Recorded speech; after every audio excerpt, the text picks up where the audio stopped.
the stairs against the attic stairs.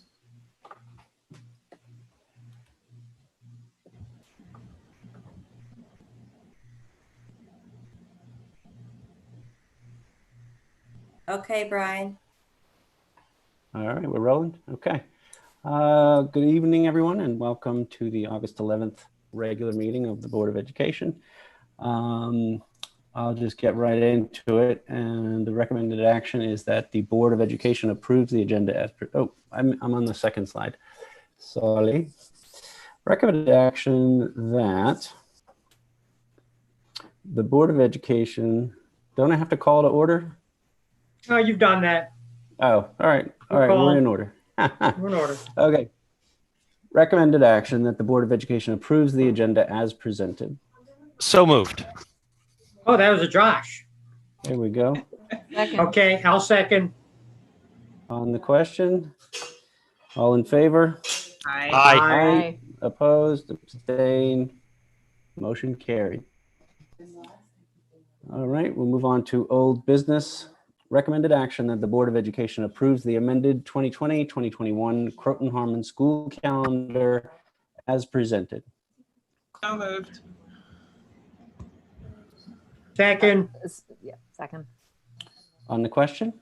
So Thank- if I could have a moment with the calendar proposed revision amendment, the board will see there are two calendars there.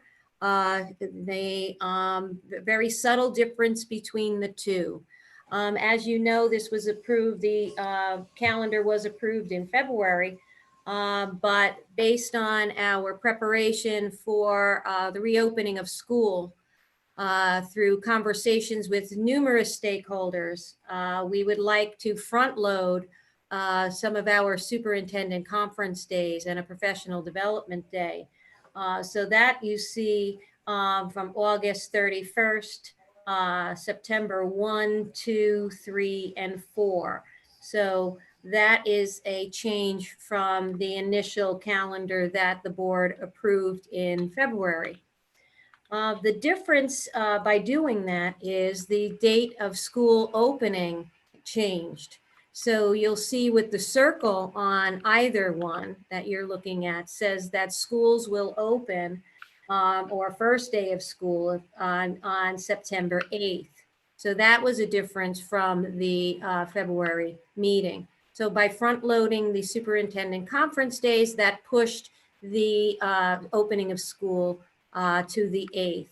With that said, we really feel that having that bulk of time with our teachers and all staff to be critical as we review all of our entry protocols, et cetera, and all the things we've been talking about over time. The second piece that you see, the second calendar that you see, kind of evolved a little as we've been continuing our work and our discussions about school reentry. And what you see in the calendar that has in the left column, left corner, I should say, V2, is the same thing I just mentioned. You see the superintendent conference days and a professional development day still at those same times. You see the first day of school listed as September 8th. But what you see highlighted and shaded in blue in that one, I don't know if Tracy, you can scroll up. Yes, thank you. What you see highlighted in blue is a suggestion that there be half days of schools so that we start reentry slowly. That it's a half day of school for students. The staff, of course, would be there all day. And it would give us a chance to slowly re-enter and assess protocols and procedures at the end of each day. If you look at that, according to the hybrid schedule, superimpose the thinking of the hybrid schedule on this, the Tuesday would be a Croton day. Then the 9th Wednesday would be, if the hybrid schedule, a remote learning day for grades 3 through 12. And then the 10th and the 11th would be the Harmon days in person. And of course, according to our model, K1 and 2 would be in person each day, but they would be half days. We are recommending the half days so that we have a slower entry and more time to assess along the way and evaluate the protocols and procedures that we've put in place. So this one is different because it's recommending a half day start from the 8th, 9th, 10th, and 11th. It is something that through conversations with the administrative team, we feel, as well as our conversations with some of our teacher leaders, feel to be a good way to begin the year. So the recommendation is for V2, but I want to be very respectful of the board and your thinking. And either calendar we could certainly live with, but the recommendation is for the V2. Question. Dr. O'Connell? Oh, Go, Iris. no, I was just going to ask instructionally with the Croton team only coming in the one day, how do you imagine making sure that they are on par with the Harmon team, which would have 2 days? That's a great question. We would actually be needing to use our remote learning Wednesday too, to be driving some of those protocols and procedures home, drilling and training, et cetera.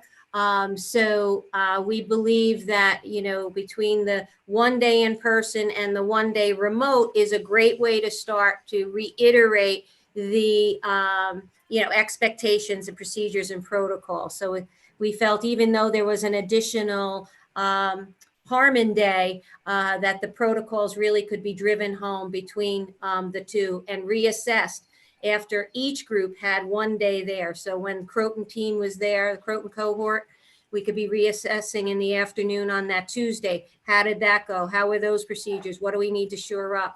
And then on that Thursday, when the Harmon team was in, how are those procedures and protocols? What do we need to shore up?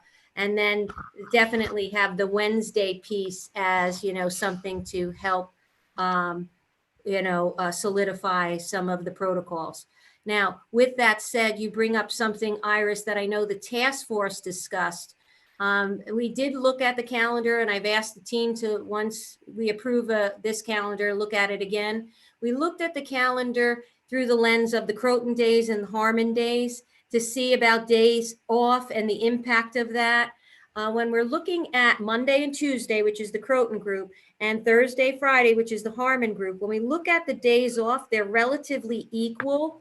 But I've asked our team, once we approve the calendar tonight, to revisit that. So if we had to make shore up any, inequities between the two, we could.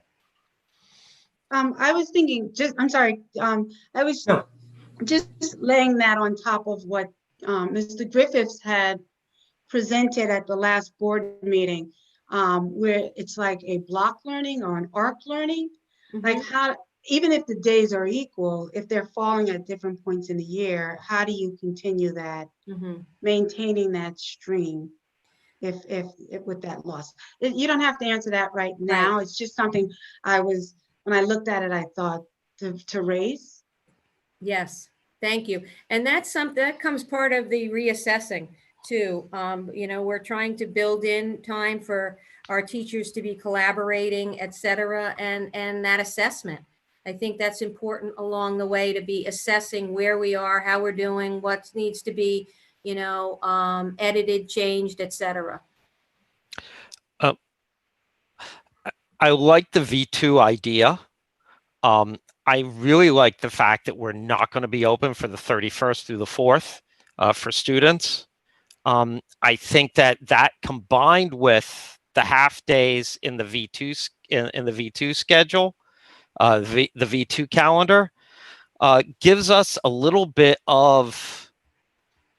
It allows us to sit back, frankly, and watch what's happening in other places around the country as kids are going back to school. It gives us a little bit of a time to look and see, what are the problems that other districts are encountering, what are the, it just gives us a little bit more time, and I think that's a good idea. And if things look really dodgy or out there, it also paves the way for us to change it further if we decided, listen, we'd rather do full remote for the 8th through the 11th. I know that's not what's being proposed here, but it provides us the flexibility to do that. I like it. I think it's. Well, you'll be hearing us talk not relative to the calendar, but very much an integral part of our reentry plan is about the fluidity of perhaps needing to go between virtual, home, remote, and hybrid. Right. So you'll be hearing me say it often tonight, kind of independent of the calendar, but to your point, Josh, part of the calendar. Mm-hmm. Um, Oh, I'm sorry, Neil.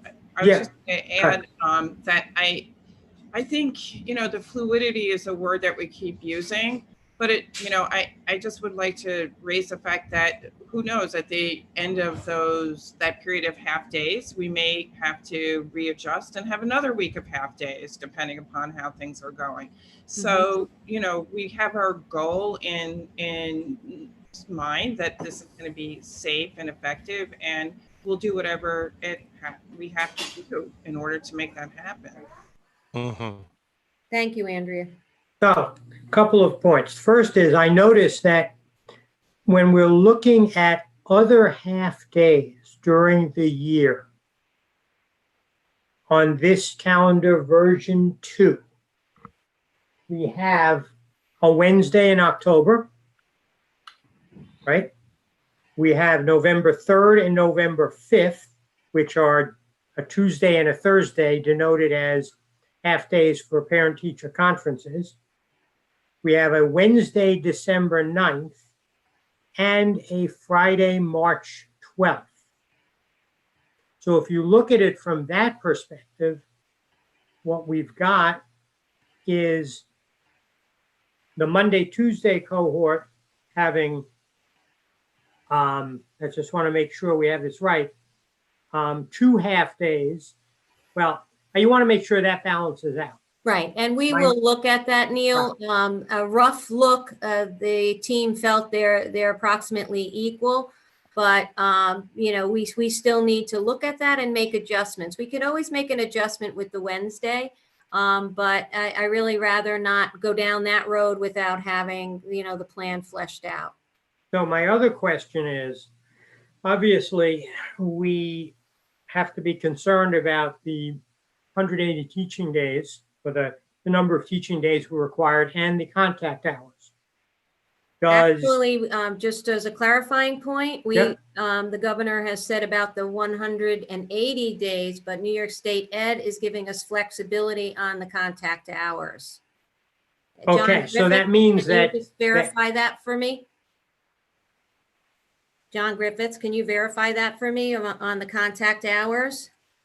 Yes, everything as standard meets all of the contractual obligations from all the mandated hours and days from the state. Mhm. Okay, so we're not going to get in trouble for knocking X number of hours off in early No. September. With the 900 and 990 at secondary being the threshold, we're far above that. We're well over that. We had the room to spare. Right, but Okay. even without that that cushion that we have there, there's been some flexibility where hours are concerned. And that's why you see some plans that are AM, PM plans. You see a wide variety of plans throughout New York State. Well, I agree with flexibility. Josh as to the preference for version 2. So do I. And Okay. I don't need that. I agree with what everybody said, but I like version 2. And I love the flexibility it gives us and the practice and the training for both our children and our staff. I think it's incredibly crucial. So thank you. Great. All right. All in Yeah, favor? I was just going to say Oh. one thing, that we have to make sure that this is all out there ASAP, because then parents who are thinking about what's going to happen during that first, both before Labor Day and that first week after are going to have to know that their childcare plans or whatever plans they need to make for that first week are set. That's correct. So tomorrow, our plan is to send out a K-12 alert, sharing the calendar that the board approves this evening, highlighting the changes. Okay. Right. Great. All in favor? Aye. Aye. Opposed? Abstain? Motion carries. Thank you. All right, recommended action that the Board of Education approve the 2020-2021 tax warrant for the Croton Harmon Union Free School District as presented. So moved. So moved. Second. On the question, I am wondering if Denise could tell us how we sit financially, because I know we made a tentative warrant, and I know we've had a lot more expenditures and a lot of savings. And so I'm wondering how we fit in terms of the amount of monies that we are going to be utilizing, whether there's any change in the amount that would come from our unrestricted fund balance.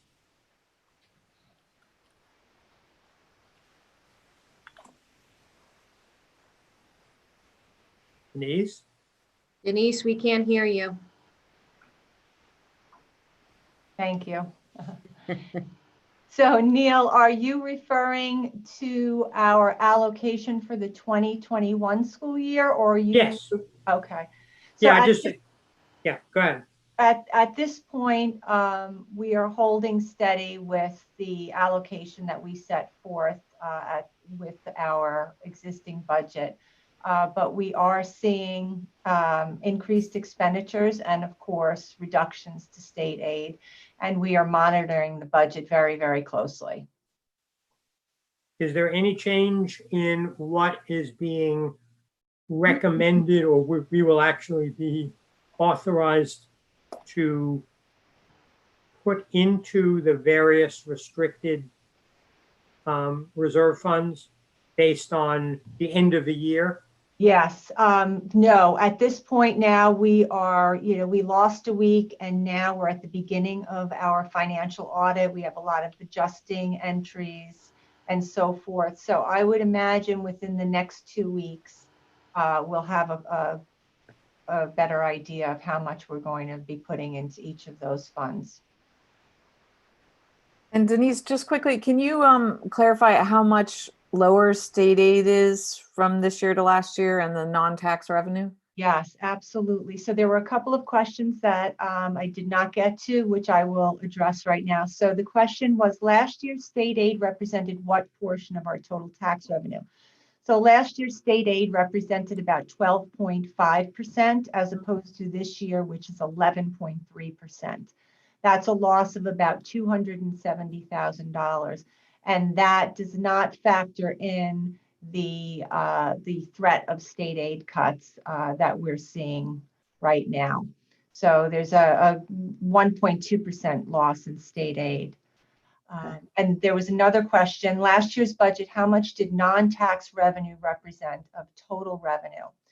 So last year, non-tax revenue was about 13.6%, and this year it's down to 12.7%. It's a loss of about $316,000, and that's due to a reduction in our projections for interest income, Westchester County sales tax, and some building use fees as well.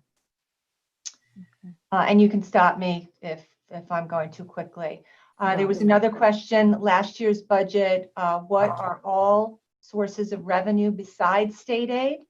So generally speaking, interest income and county sales tax are the largest. And as you know, we reduced those considerably considering the COVID commerce shutdown. Also tuition for out of district students, building use fees, equipment insurance recoveries, Sales of obsolete equipment and prior year expenses represent the majority of other revenue sources outside of state aid and tax revenue. Another question, what percentage of non-restricted fund balance was used to reduce the levy last year? So in 2021, our budget included an additional 545,000 approximately. And this is up considerably. Last year, we allocated 1.3 million in reserves, and this year we're allocating 1.88 million. And again, this is required due to the loss of state aid, Westchester County sales tax, interest income, and some increased expenditures. I was asked just to speak a little bit about the TRS contribution. So the Teachers Retirement System has a mandatory contribution for employers. So we contribute a certain percentage on the salaries of all of our employees, and that holds for our employee retirement system and our teachers retirement system.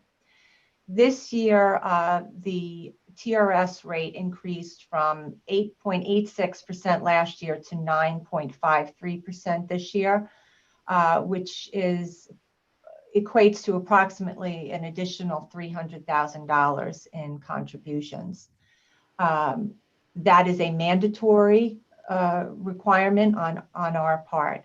As stated in our budget meetings, that TRS rate is expected to increase considerably in the 21-22 school year based on of course, the market, which is the largest investment in that pension fund. And it's a rolling 3-year average, right, Denise?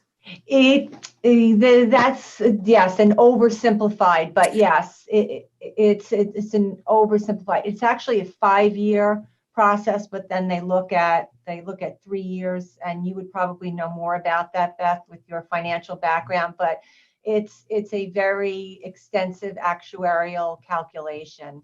Yeah, I guess I just want to highlight this quickly for the public is what basically we're going to be taking all of the returns, the market returns from the past 5 to 3 years, which were a bull market. And we're coming into a year where we're having a shortfall in funding, but we're being required by the state to give a higher percentage of contribution towards our employees' retirement based on past returns, even though those returns are not relevant for us this year. So we're have a huge mismatch in like what we're going to have to pay out and what we're getting in. That's all. That's just what I want to highlight for the public.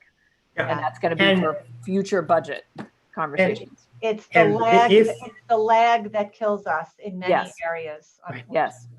And that's what happened to us in during the Great Recession, when that lag gave us 14 or 15% on 1 year, and that just carried through until it got retired.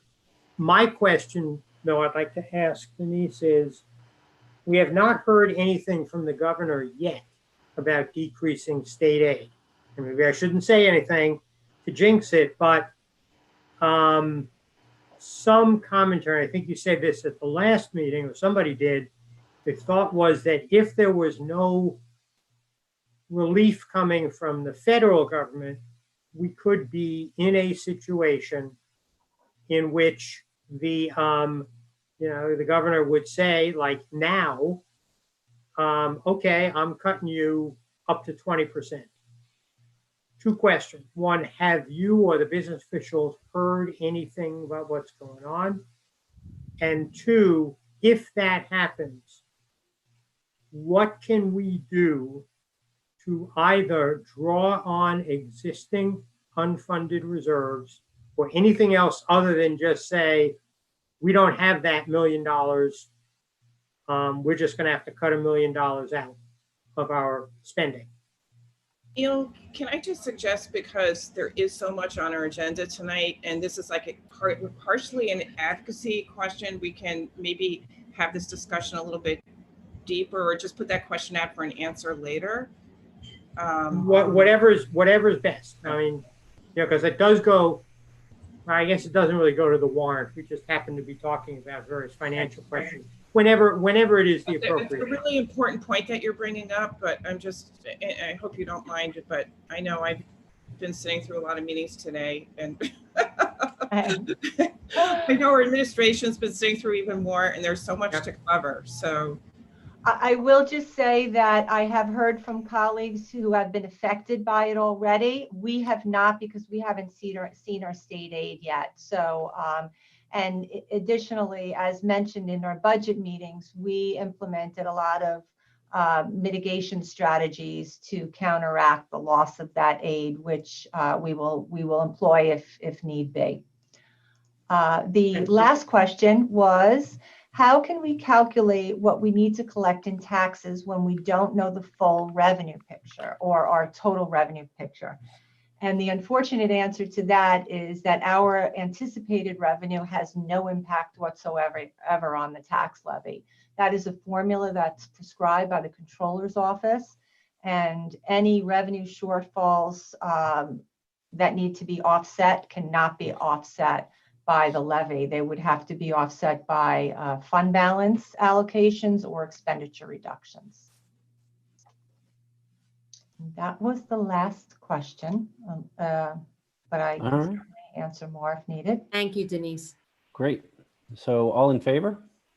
Aye. Aye. Opposed? Abstained? Motion carries. All right, item 3.2, recommended action that the Board of Education approves the 2020-2021 tax warrant for the Croton Free Library as presented. second. On the question? All in favor? Aye. Aye. Opposed? Abstained? Motion carries. Item Before we three- move on, I just want to restate, as I do every year, that I think it's crazy that we have to vote on the library when we don't really control the library. But as the Board of Education, we approve the tax warrant, which then goes to each taxing jurisdiction. For us, it's Yorktown and Cortland, and essentially tells them what needs to be collected. So we are essentially just a pass-through for the library. We don't have anything to do with their budget. We don't receive any of their taxes. We're just kind of like a pass-through for them. Right, but that is because of the peculiar way that libraries are treated under New York law. If we had a school district library like Ossining, we would have much more responsibility. If it was a Right. town library, we're like, before we go farther into the weeds, I didn't mean to bring it up. Suffice it to say that we do vote on it. So yeah. all right. So that's passed. So item 3.3 is new business, and it's the 2020-21 School Safety and Emergency Management Plan. Do I read this whole thing? This is a draft of the district-wide safety plan, which must be made available for public comment at least 30 days prior to adoption by the school board. The school board may adopt the plan only after at least one public hearing has been held, which provides for the participation of school personnel, parents, students, and other interested parties. Amendments to Education Law 2801A require that district-wide safety plans be made available for public comment. However, to comply with the confidentiality provisions of this section, public comment is no longer required for the summary of the building level emergency response plan. This notice will start the 30-day clock and will be approved at the September 10th, 2020 Board of Education regular meeting. All right. Oh, there's nothing to do. Yeah, there was no recommended action there. No. It's just an announcement. Yep. Yeah, I just have one question. Yeah, we're meeting on the 10th. That's right. Okay. All right. So 3.4, student meal price. Recommended action that the if Board of I could- Education.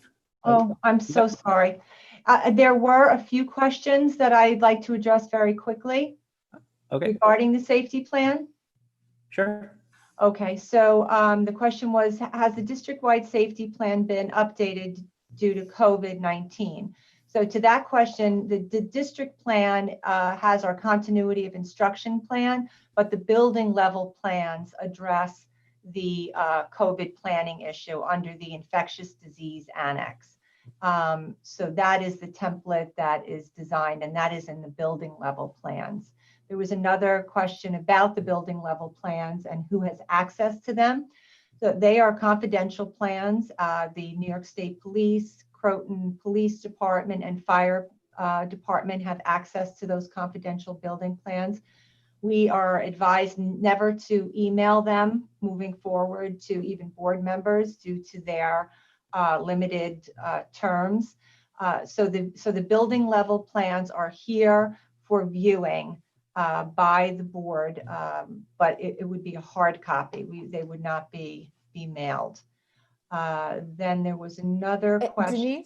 Denise, Yeah. I don't mean to interrupt you. I know a lot of these questions were mine, and if this is just the announcement, we can save those questions to the later point when we're actually have to vote on the plan, if that makes things go more quickly. You got So it. Those were the two highlighted questions. So okay, great. So any of my other questions, you can wait until we actually have the discussion, until we have to vote on the plan, if that helps with timing. thank you, Beth. Thanks, Denise. Okay. So we can go to 3.4, student meal price.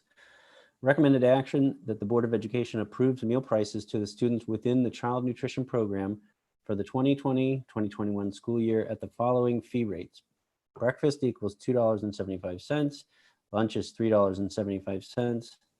As per the proposed meal prices, and further authorize the Board of Education president to execute said meal prices, which will be implemented in the 2020-2021 school year.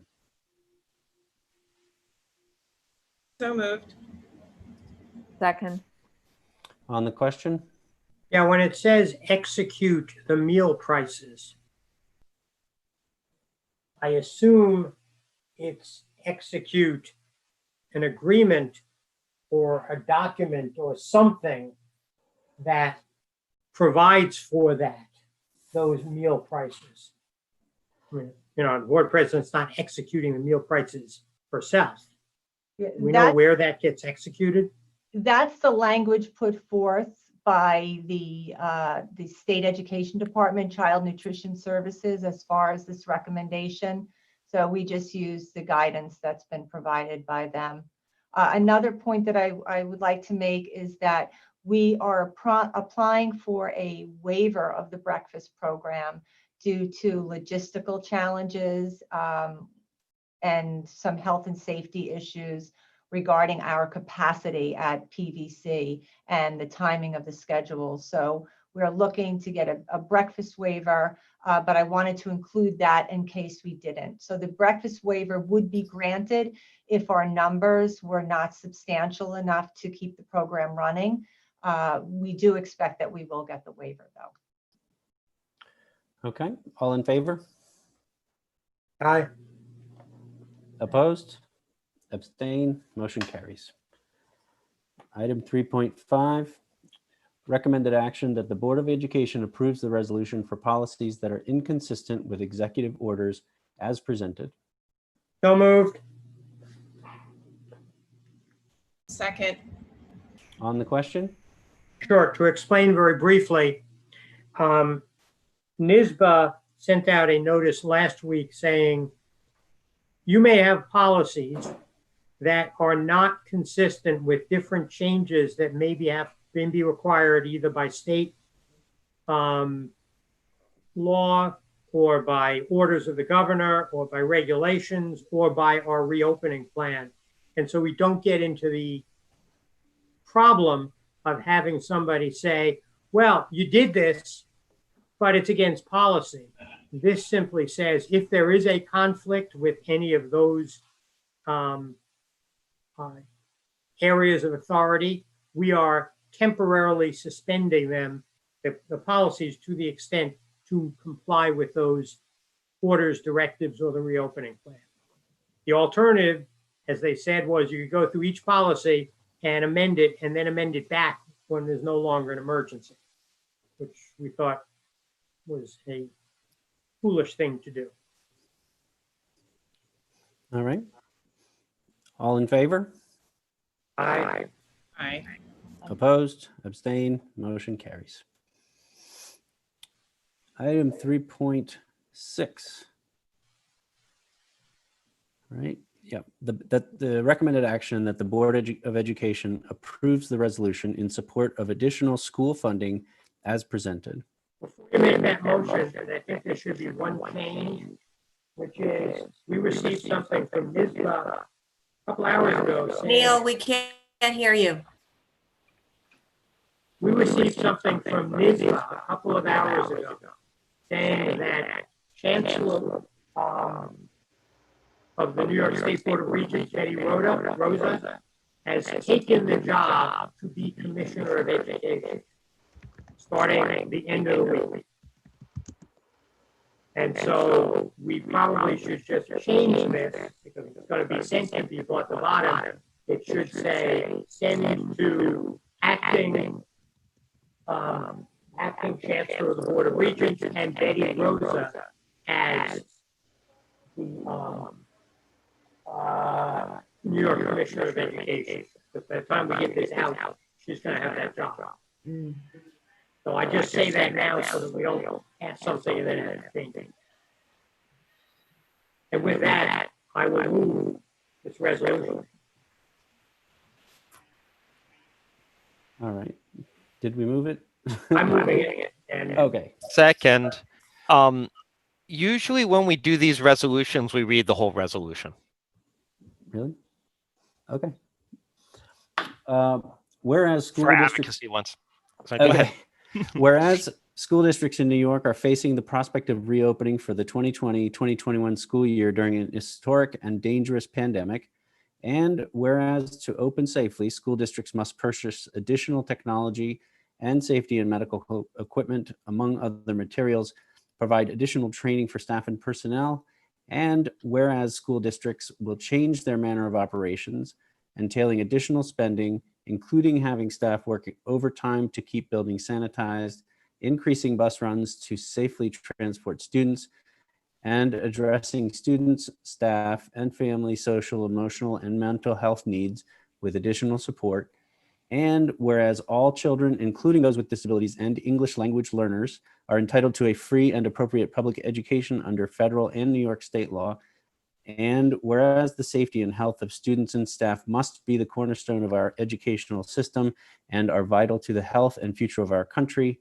And whereas the Croton Harmon Union Free School District has enacted with the approval of the voters of the district, a budget for the 2020-2021 fiscal year that is predicated on the receipt of state aid in excess of $5 million, as well as revenues from property taxes and Westchester County sales taxes, upon which the district has determined its budgeted expenditures.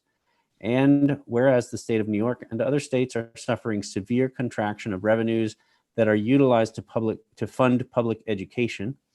And whereas the governor of the state of New York has stated that unless the federal government provides substantial economic support for public education, the state of New York may be compelled to reduce by as much as 20% the amount of state aid to be provided to the district. And whereas the loss of district revenues, including the amount of state aid, will force the district to reduce expenditures at a time at which the district faces additional unanticipated costs.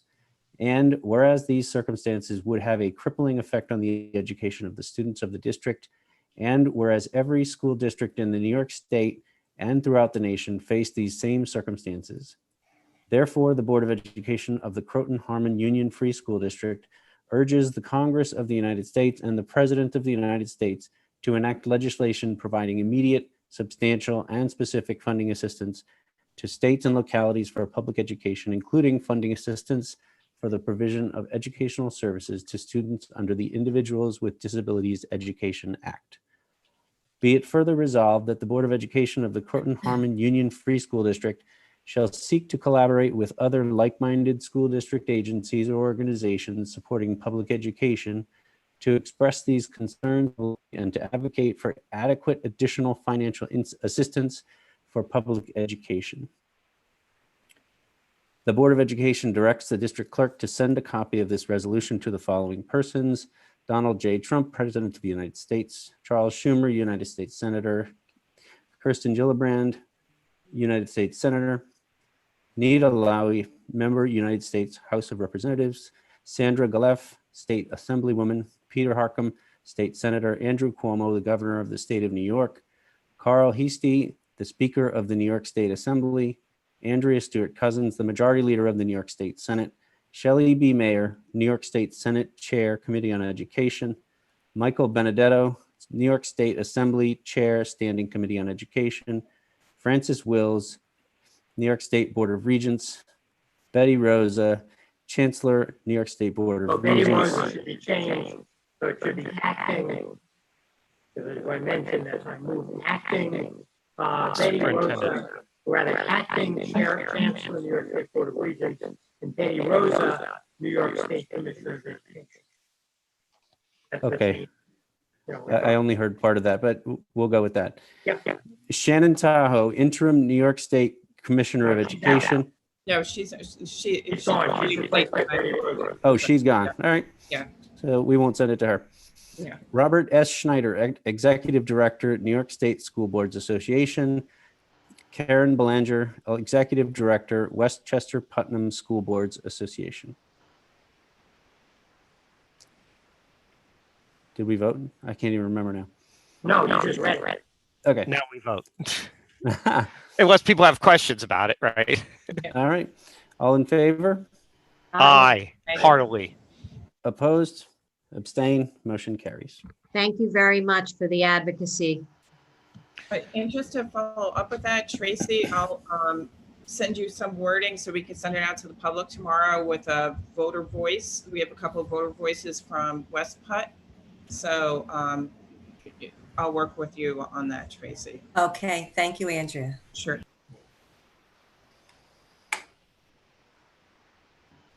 Okay. Item 3.7, recommended action that the Board of Education approves the co-curricular club advisors for district-wide, the Pierre Van Cortlandt Middle School and Croton Harmon High School for the 2020-2021 school year.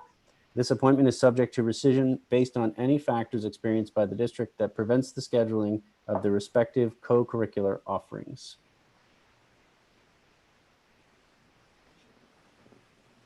So moved. Second. On the question? All in favor? Aye. Neil, Opposed? Neil, you got to come back because I'm abstaining. I'm abstaining too, Josh. Oh, interesting. Yeah, because I work with Merlin Valerio, so I'm going to Right. abstain. So can we proceed or no? 2, 3, no. We have enough. No, we have to wait for Neil. We need Have to wait 4. for Neil. Here's Neil. Neil's sound was a little off, so I think. Neil, we need you to vote on this. Fine, I'm in favor of it. Okay, that's a yes. Opposed, abstain. That was Josh I'm and abstaining. Andrea. Motion carries. Yeah. Okay. Next is the president's report, and I will grant my time to the superintendent because I know she has an enormous report. Thank you, Brian. Then now we have the hearing of the public, and there is a letter that I have to bring up, and I'll get that for us. Sorry, I should have had this open.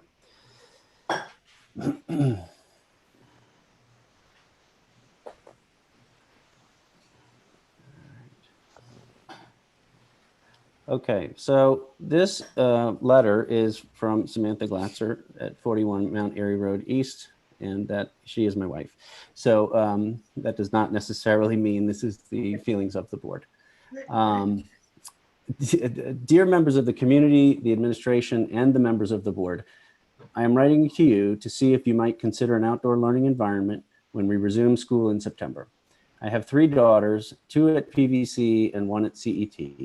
My youngest daughter, Abigail, who is entering second grade, has been asking daily who her teacher will be and who will be in her class. She has picked out a new backpack and lunchbox and is excited about her return to school. I am dreading it. I want my daughters to meet their teachers for their teachers to get to know them in person in a safe environment as we ease into this coming year. All the research suggests being masked outside is safer than being inside. The initial idea is to have the first few weeks of school be outside. The kids can wear masks and areas be designated by each class. We certainly have ample outdoor spaces, and this could work at all 3 school buildings. If the weather is inclement, they can learn from home. I realize this would take a great deal of coordination, but it would allow the kids to return to school without the additional anxiety of them going into buildings and classrooms. I posted this on a Facebook Croton community page, and it was very well received. A friend put together a very brief Google poll in which 28 people responded that they would support outdoor learning, and no one opposed the idea. I think many anxious parents who, like me, are extremely on the fence about sending their kids back to school were supportive and excited about the idea. As you consider the best options for this fall, please consider outdoor learning as a bridge between e-learning and being back inside the buildings. Sincerely, Samantha Glatzer. And I don't believe there were any other letters, so we will move on to the superintendent's report. Well, thank you, Brian. Thank you. And Tracy, can you share the screen with John so he can put up the superintendent's report? As we discussed, my superintendent's reports will be dedicated to, reopening of schools, reentry, and the topics that are associated with that. So my superintendent report will be a little lengthy than it normally is. If you will indulge us, we'll share some information that I know the board has already reviewed, but I never want to miss an opportunity in case a community member is joining in for the first time. We'll also focus in on where the board had some questions, so relative to technology. And we haven't really touched upon the athletics. So I've asked Mr. Galino to be here this evening too, to touch upon that. So Deborah August is here with us for the superintendent's report, as well as Mr. Galino. So hopefully I didn't forget anyone. So if we could go to the next slide, please, John, thank you. So let's just bring us up to present day. On the 31st, we submitted our plan, our reentry plan, to the New York State Education Department, as well as the Department of Health. Our plan is considered a living document. Interim Commissioner Shannon Tahoe made that very clear, that as we evolve in our process, that our plan should be updated accordingly. And it is on our website, and it is in English and in Spanish. Next slide.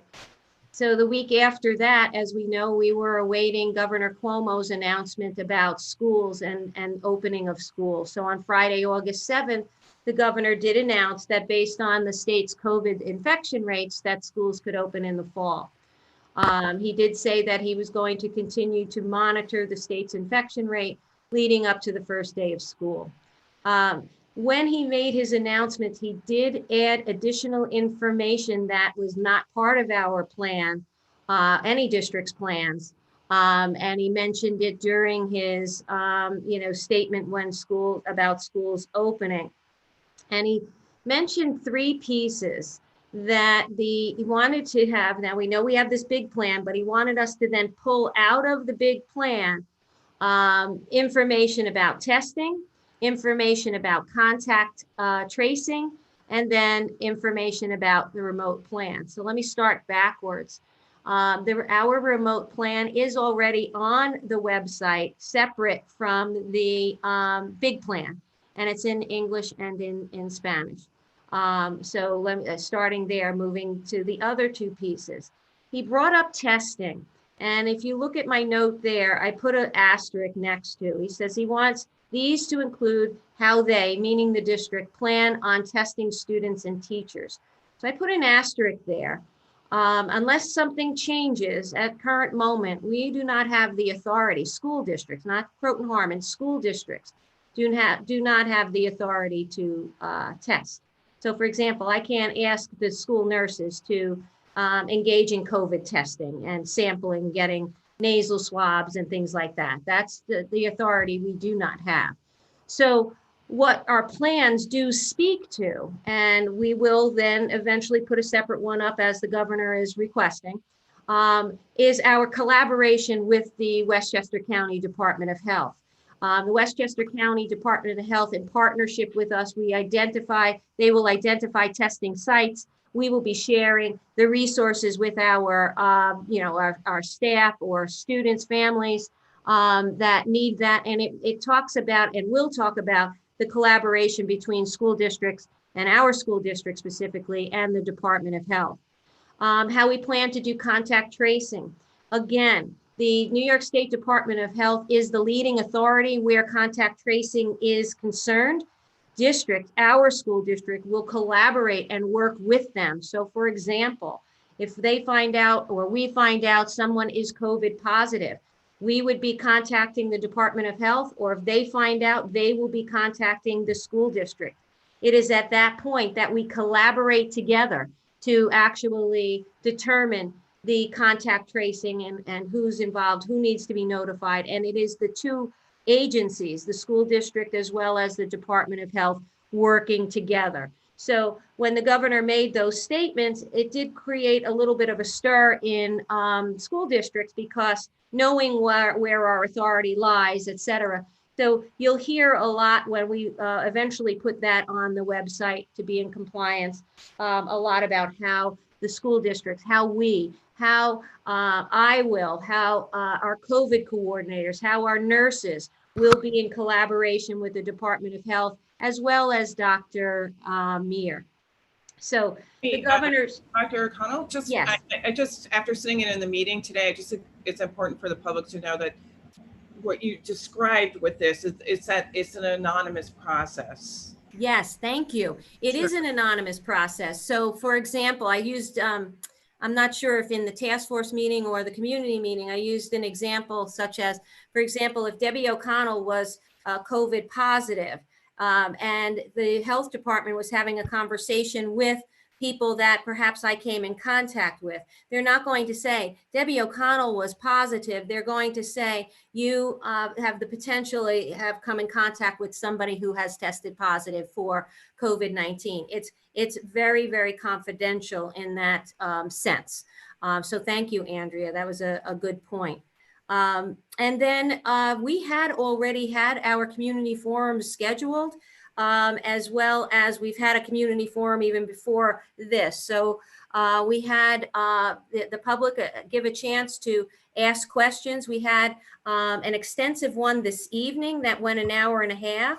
And I will say, John Griffiths was monitoring the chat. We got some of the questions in the chat answered, but there's still questions that John tells me was in the chat, that chat room, that we didn't get to, and we will certainly address those questions.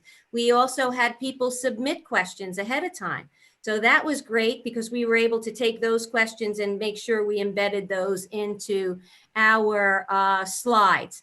But some of the questions, if you came back for round 2 and are listening again, we certainly will address questions that were in the chat that we didn't have a chance to get through in our community meeting tonight.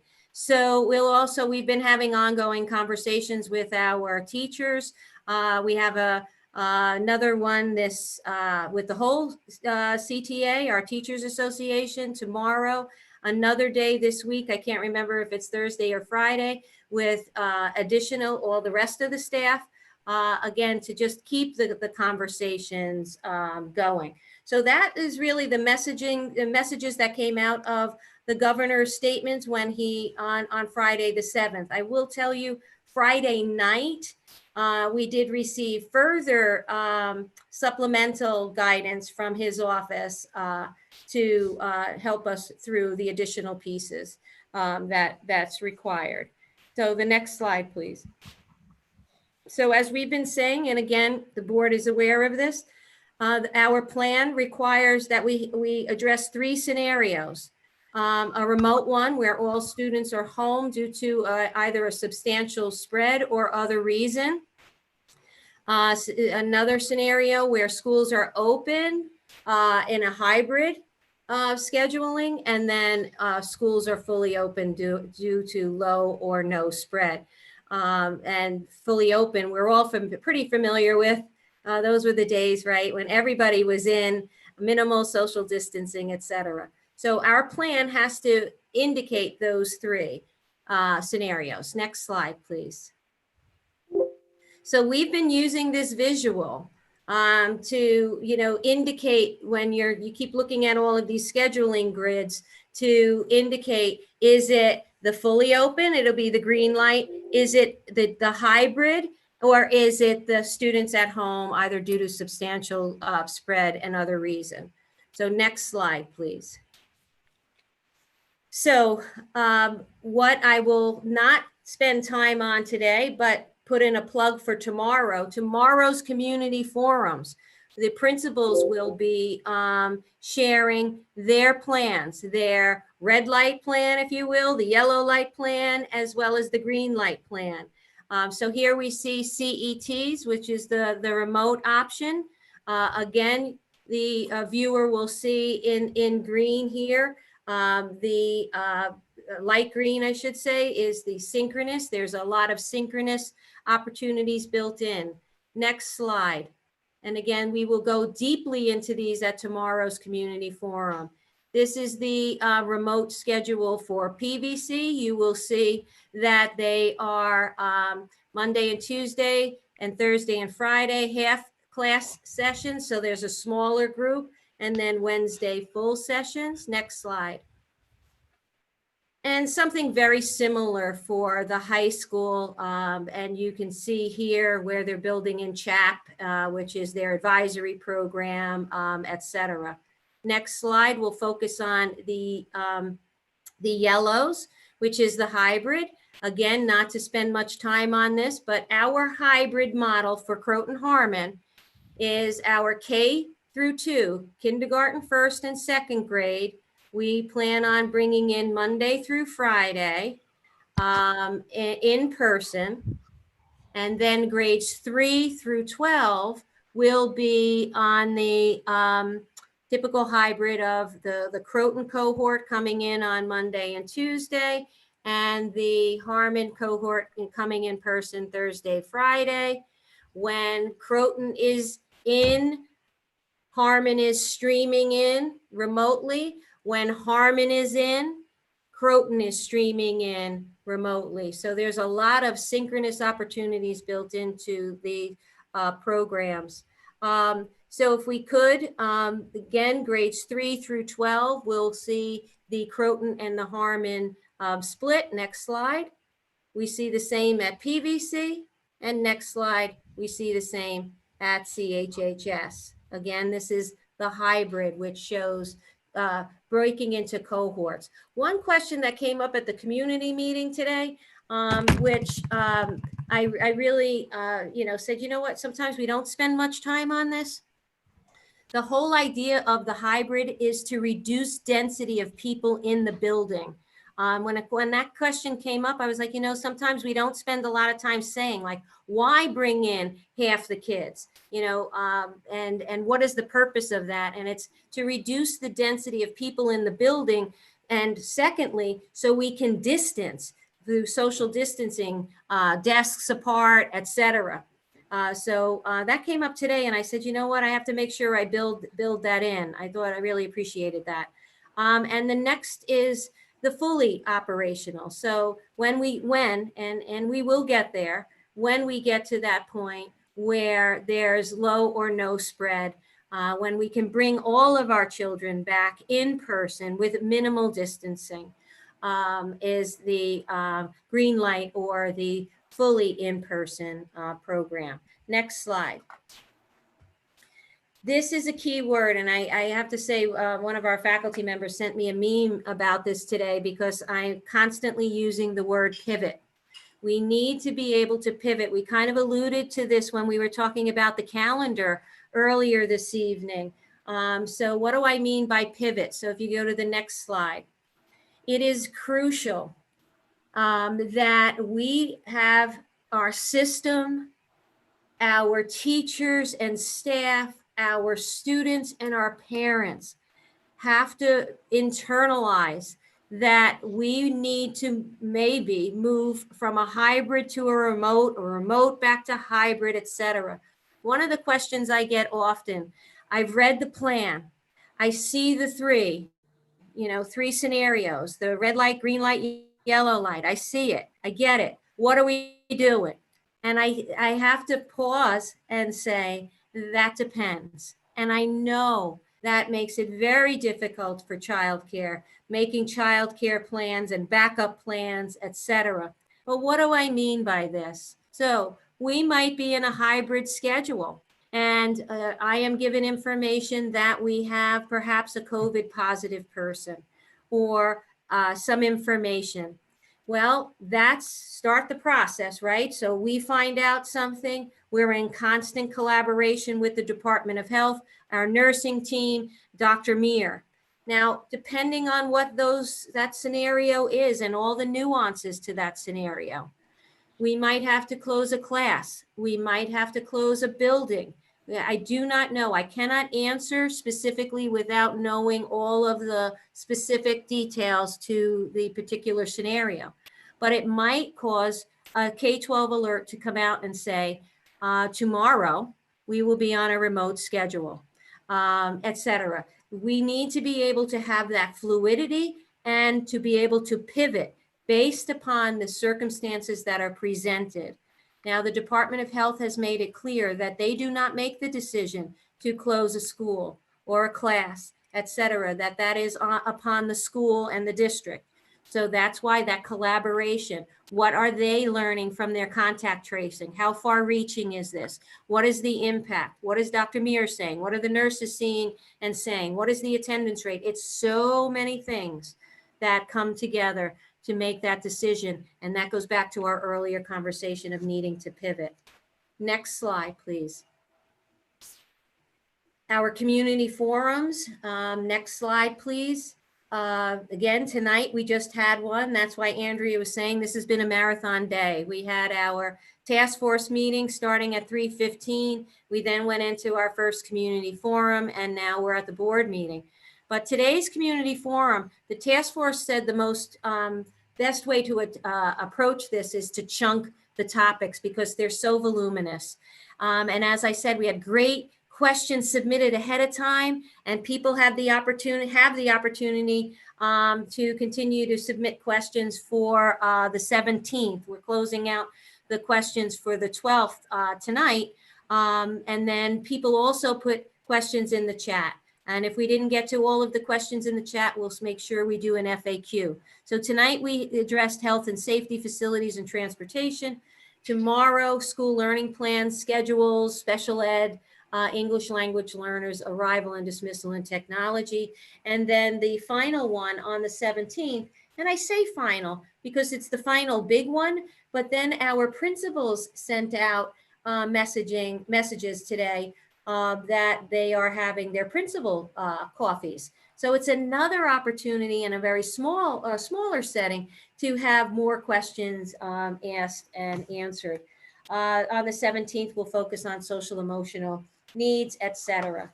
So the board, if you remember, next slide, please, had questions about the health screening. And I'm going to ask Deborah August to go and take us through some of this information, which linked back to, and no pun intended, it's called link, but linked back to an earlier meeting and some of the questions the board had. So Deborah? So first of all, good evening, everybody. I would like to say hello. We have contracted with a company that actually has a screening program. And the way the program works, basically, I'm just going to go straight into it, is that we load in all of our households and our kids, and we provide them with the questions as per our reentry plan. And then we put a link on our website. We send out a daily link every morning at 5 a.m. to all the people in the district. They click the link, and what opens up, what they see is their children all in one link. And they answer the questions for the first child and hit submit, the second child hit submit, the third child and hit submit. They can do all 3 kids in 1 minute. If they answer any of the questions, and these are the questions that we have in our reentry plan, recommended by the CDC, with a yes instead of a no, they immediately get a response on their phone to not send the child to school until they hear from one of the school nurses.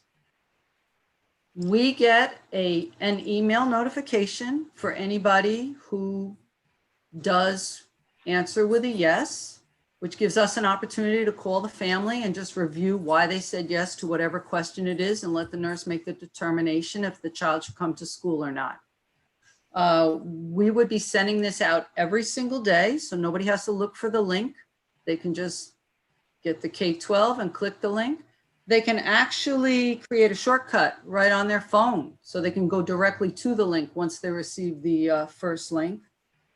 We also get a list of who did not respond, who did not submit screening information.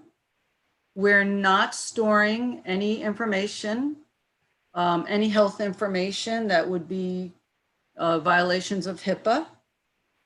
And it gives us the ability to get instant notifications on those children that we may need to speak to the families about.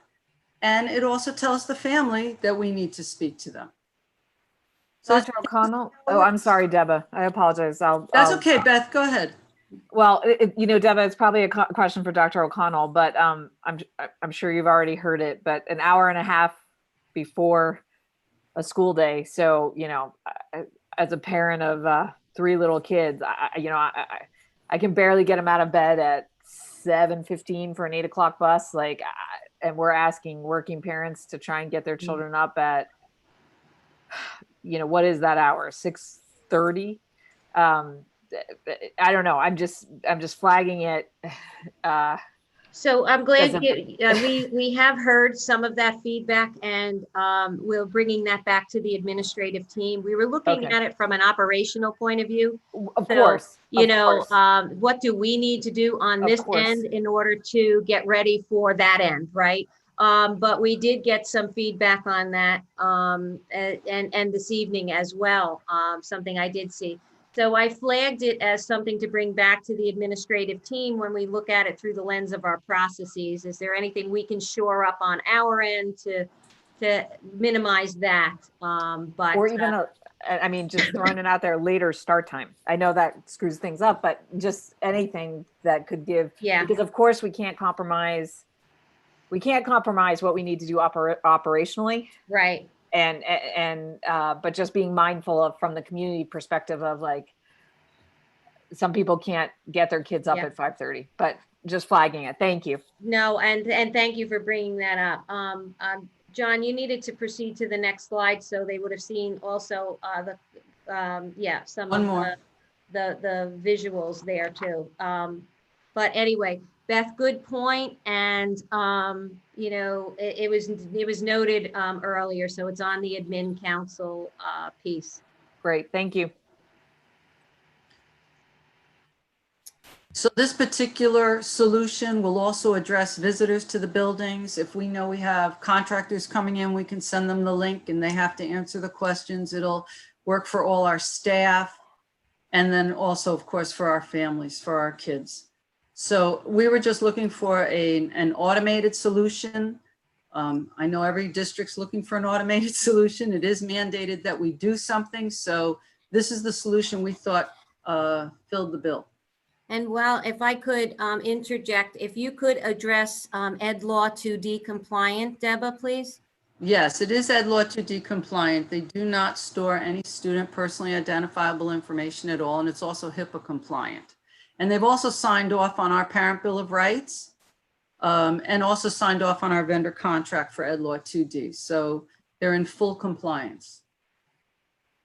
And then the other piece that I'd like the board to be aware of, again, the temperature taking piece will, as well as the screening questions, will occur at home, as indicated by what Deba just shared. And it is actually advised by the Department of Health. We will also have some random temperature checks on site. So that, you know, we'll be communicating and have been communicating in any of the forums that part of our operationalizing the plan will also to have some random checks. Now, doing all of them, that would cause such a backup, right? Yes. We're trying to socially distance, we're trying to get you into the building, et cetera. So much of the administrative dialogue surrounding that piece was to ensure that we would do random checks, maybe a bus one, you know, day, maybe a different bus another day, maybe walkers, maybe, and just have a random people to know that there will be some random temperature checks as well. And Dr. O'Connell, one other question on the screener. I just can't remember from the forum whether you said this or not. We're screening children, right? But what about parents? Not the parents, only people who will coming into our building. So, for example, all staff, the Yeah. children, any visitors, and again, we're even contractors. And when I say visitors, you know, we're really tightening that up as well. So, you know, by appointment and et cetera. And those who are coming into the building will be screened there. So if somebody is coming, a visitor is coming into the building, they're going to have to complete the screener. Right. So we're not, again, not parents. Not parents. So you could have kids who answer no to all those questions, but we're not asking parents if they have a cough, a fever, chills. If the parent has it, is that if what the you're saying? parent has, yeah. No. Yeah. No. No. Okay. Just check.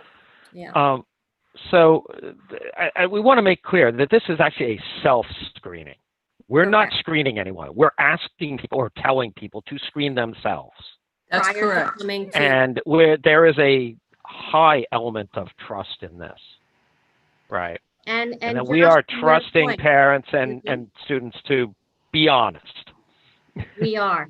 And that is, you know, when you've seen our plan, we actually have the COVID-19 commitment. It is a commitment for all of us to answer correctly. A question that came up, here's an example. My child may have just a runny nose or diarrhea, which I know is really nothing. I would normally send them to school. I hit pause already. First, I don't think you should be sending a child to school personally if they are not feeling well. But if you answer yes to any of those questions, we really need a commitment that we want to keep our community safe. And we need to do that by answering the questions. And if it's a yes to any of them, let's have conversation between the family and the nurse or your healthcare provider, et cetera, before we send that child back in. And it is a commitment, Josh. I hear you.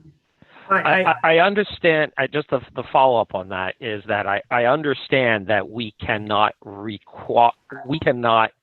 perform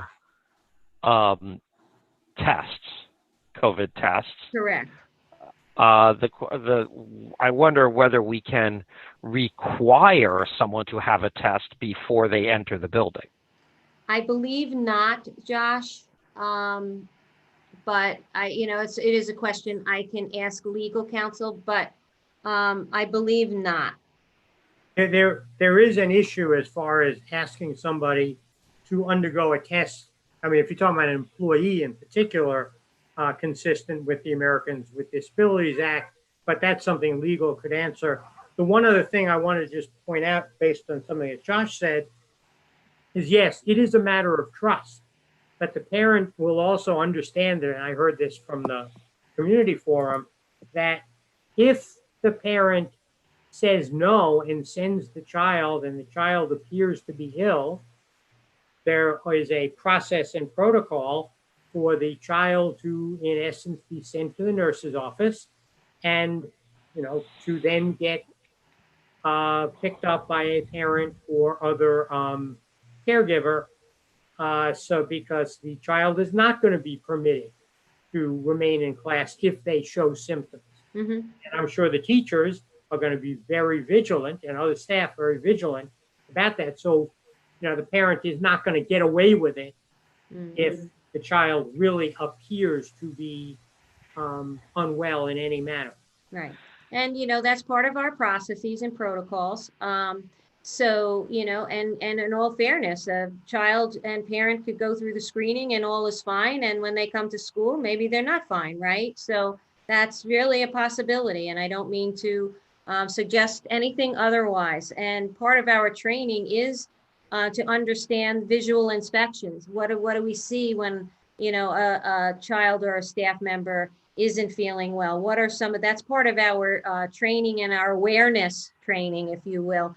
And we all need to be on the lookout, right? And to keep everybody safe. And should a person be exhibiting symptoms, they will be escorted to our isolation area where further assessment can occur.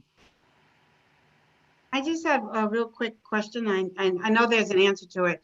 I know there is. I know we're providing devices to the students. And Deborah, you mentioned that this is being sent out for K-12. Are we planning on sending some sort of survey to find out if a parent does not have access? I know this came up at the last meeting, so that they get the K-12 alert daily. And as someone whose job sends out the daily, can we make sure that it doesn't come out on Saturday and Sunday? Because I'm not working Saturday and Sunday. So please make sure you set the controls that you're not receiving it Saturday and Sunday. Some of them default to everything. Yeah. In our last survey, Iris, we did ask questions specific to Wi-Fi, et cetera. And I'm hoping that from that question and et cetera, for people who have suggested an issue, maybe that'll help us drill down to the other question you're asking about devices. Does everybody have a device, et cetera? We will use our principals and our counselors to also help us discern who may have or might not have, to your point. And gosh, I didn't even think about the Saturday and Sunday piece. God, wouldn't I be loved, huh? And Dr. O'Connell, this it goes out in Spanish as well, right? Yes. Deborah, I should have let you answer that question. I'm sorry. That's all right. Yeah. Yes. Okay, great. So those were some of the questions I know that the board had relative to the Link app, and I wanted Deborah to be here for that because she's done this great work. I know you had one slide, Deborah, I think that said monitoring. So John, if you would just advance. Sure. Right, and I think that's the last piece on the Link app. So this is just the rest of the description, that we're notified by email if anybody answers yes to anything on the screening, that we do know everybody's responses before the school day starts, that just so you know, not one person, we will have multiple people in each building to see the responses, because we all know things are going on in the morning, just like you said, getting your kids off to school, kids arriving at school. So we need somebody actually monitoring to see what's coming in and who needs to be called or followed up with, and what appropriate actions need to happen after that. The one thing about that, Deborah, though, is since that is HIPAA type information, that is whatever records are kept by someone other than the nurse who already is familiar with HIPAA, as to someone who has screened positive, has come up, yes, that's something that they need to make sure that that's protected appropriately. It is. The questions, did you see the questions, Neil, that are in the entry plan? They're questions like, do you have a fever? Do you have, they don't ask specifics of any, it doesn't say what's your temperature. We don't ask that question. If your temperature is over a certain amount, is your child's temperature over a certain amount? It's a yes or no. And it's probably going to be the nurse's aide and the nurse who is dealing with this, because the nurse is the one who's going to have to call back and ascertain whether the child can come to school or not. Sure. I'm just saying that if there are other people, perhaps in the front office or principal or so on, who's delegated some of that responsibility, because the answer, do you have a fever? Yes, is possibly medical information that would be HIPAA protected. You just want to make sure that they ensure that that is not disseminated beyond those who have a need to know. Okay. That's a good point. But if they write Good notes point. and have their Right. spreadsheet of what they've That's a good worked on point. each day, that kind of thing. Yeah. Okay, Iris, Neil, I got Do you have that. a Thank you. question? Yeah, I just had a quick question. Deborah, I noticed you said that the person would receive one application for all of their children, right? So I would receive, when I log in, I can answer for all 5 of my You do them kids. one at a time. Right, you do them one at a time. And I'm just crossing this with what you said earlier, Debbie, at the town hall, where the community meeting, where you said that if one kid is sick in a family, siblings are equally Yes. should be quarantined or kept. Should they be kept? So is the app going to let parents know? Like, how will I know if I'm answering? Little Johnny, you're sick, so you get a yes. Does it automatically yes out for the rest of the family? Or will the parent need to be reminded that once one kid is a yes, it kind of is the whole Yeah, family that's until further contact? That's an excellent question. We just had the vendor on the phone yesterday.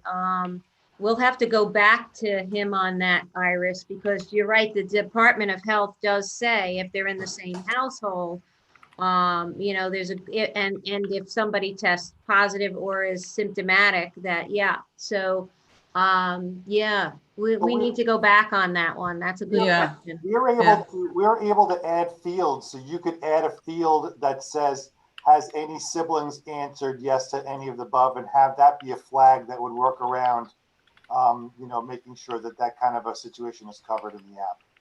It's true, John. Good point. And I have Can we one be other even point. slightly more vague than that? Like, does anybody in your household? Because to Beth's point, Yes, if both exactly. parents are home with fevers and Yes. diarrhea, and they want exactly. their kids to go to school because they're really tired. Right. That was my fear, Brian. Thank you for bringing it up, because I feel like, right. If we're not asking about the whole family, we don't have as tight a control as we thought. Great point.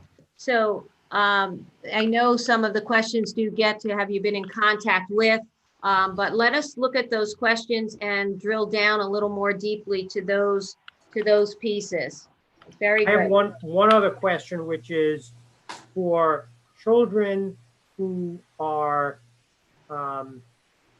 whose parents are separated or divorced and have joint custody, so that some days a child is with one parent or caregiver, could be a grandparent for that matter, or elsewhere. How is that going to work? I got that covered, because when I load the database, if there's 2 main households, which in that case there would be, they both go in and they're both connected to that child. Which means that both parents, the one who has custody that day and the one who doesn't, will get the app, and presumably the parent who is with the child is going to answer. Right. If they're with you on Monday and somebody else on Wednesday, both parents will be loaded and the child will be attached to them both, so that whoever submits it will still get it. Okay. Okay. All right. Next slide, we're going to go into technology. Deborah, you and John will continue with this to move through just some pieces we haven't talked about in public. Go ahead, Deborah. So I always start with, what did we learn in the spring of 2020? We learned about the importance of humor and interaction in the instructional process. We learned that learning must remain challenging, engaging, and joyful. Using technology promotes opportunities to collaborate with others, and that our parent partners are critical in this process. So these are the environments where technology needs to be flexible. You know, in the district reentry plan, we've articulated teaching and learning schedules for each building, and each of the schedules need to be supported with portable and flexible technology solutions so that we can demonstrate fluidity. Our goal is to create an environment that can shift with the teaching schedule, whether it be face-to-face, hybrid, or online. So one of the things we've done already is we've added Zoom to our available communication channels for all teachers. Some of the teachers prefer the capabilities of Zoom. I'm sure you remember at the beginning, Zoom had a lot of violations. We didn't jump on the bandwagon. We went with Google Meet, but now Zoom has really tightened up their meetings, and they offer a lot of features that Google Meet currently has under development. So we went with both. We said if teachers are more comfortable with Meet, they can continue to use it, but if they prefer to go to Zoom, they now will have the choice. So we did evaluate student needs. I know this was brought up earlier tonight. In our July 8th digital equity survey, we did ask these questions. We put them in. They actually came from New York State, and we did get the information about children who need access to a device, children who need access to internet, homes that lack sufficient internet for all their children. So our solution is to go one-to-one K-12. So it would mean a device for every student and a device for every teacher. We are creating a device guide for parents and for students. We've already created a slideshow on how to care for the device for parents and students. We've created a parent-student help desk. We're working on a student video library to learn how to use the resources in case they need to refer to something. And we've purchased MiFi hotspots for families who do not have adequate internet access. And we're hoping that these tools are going to fit the bill. This is what a teacher will need to have for this hybrid, remote, in-classroom learning environment. They need a document camera so that they can actually show students what they're doing. They can do math equations, they can diagram sentences, they can write calculus or whatever they're doing there. They need a mobile device so that they can connect through Zoom, Google Meet. They need earbuds with Bluetooth. And the reason they need that, if they have Bluetooth that connects to the laptop, when they speak, the children who are at home will hear them much clearer than just picking up their voice on the microphone across the room in the classroom. They need a webcam so the children can see them. So we're in the process of outfitting all of our classrooms with all of these tools so that teachers have the ability to move between different ways of teaching, and everything's portable. So nothing's tied down. So if we had to go to remote learning full time, they can take it home. It all works. Next slide. I just want to take a minute and say a huge thank you to Chef. Chef bought us portable document cameras for every single teacher. This is something we really needed. Teachers from kindergarten to 12th grade were asking for it.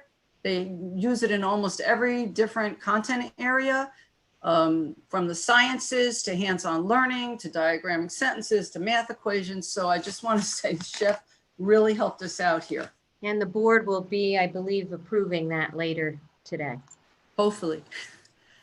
So the kids, 1st through 8th graders, will all have a Chromebook. One-to-one, we're already assigning them by name. Kindergartners will all have an iPad.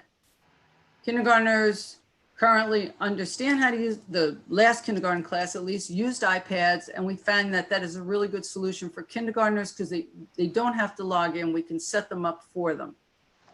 We're going to introduce a BYOD, bring your own device, for students in the high school. We haven't sent out any letters on it yet, but we do have it all set up. Any student who chooses not to bring their own device will automatically be entitled to a district Chromebook to use full-time, take home. We're hoping that the first few weeks of school, we'll have time to acclimate the kids, and they'll be there in person to learn how to use these devices, but we're also creating guides for parents just in case they need extra help on how to use these devices at home. We're also going to spend time, especially with the younger kids, on how to care for the devices. Next slide. We also have upgraded our bandwidth. We anticipate with concurrent live streaming in all these classrooms that we were going to need a much heftier bandwidth. So it's the bandwidth coming into the district that we've actually doubled our bandwidth. And we've installed, or we're doing it this week actually, outdoor wireless access points. We have one in the front and the back of every building so that we can have wireless access all over our campuses and not be, I'm sure you know, if you have a phone and you walk outside a building, you lose the signal. So we want to make sure that we have signals everywhere, inside and out.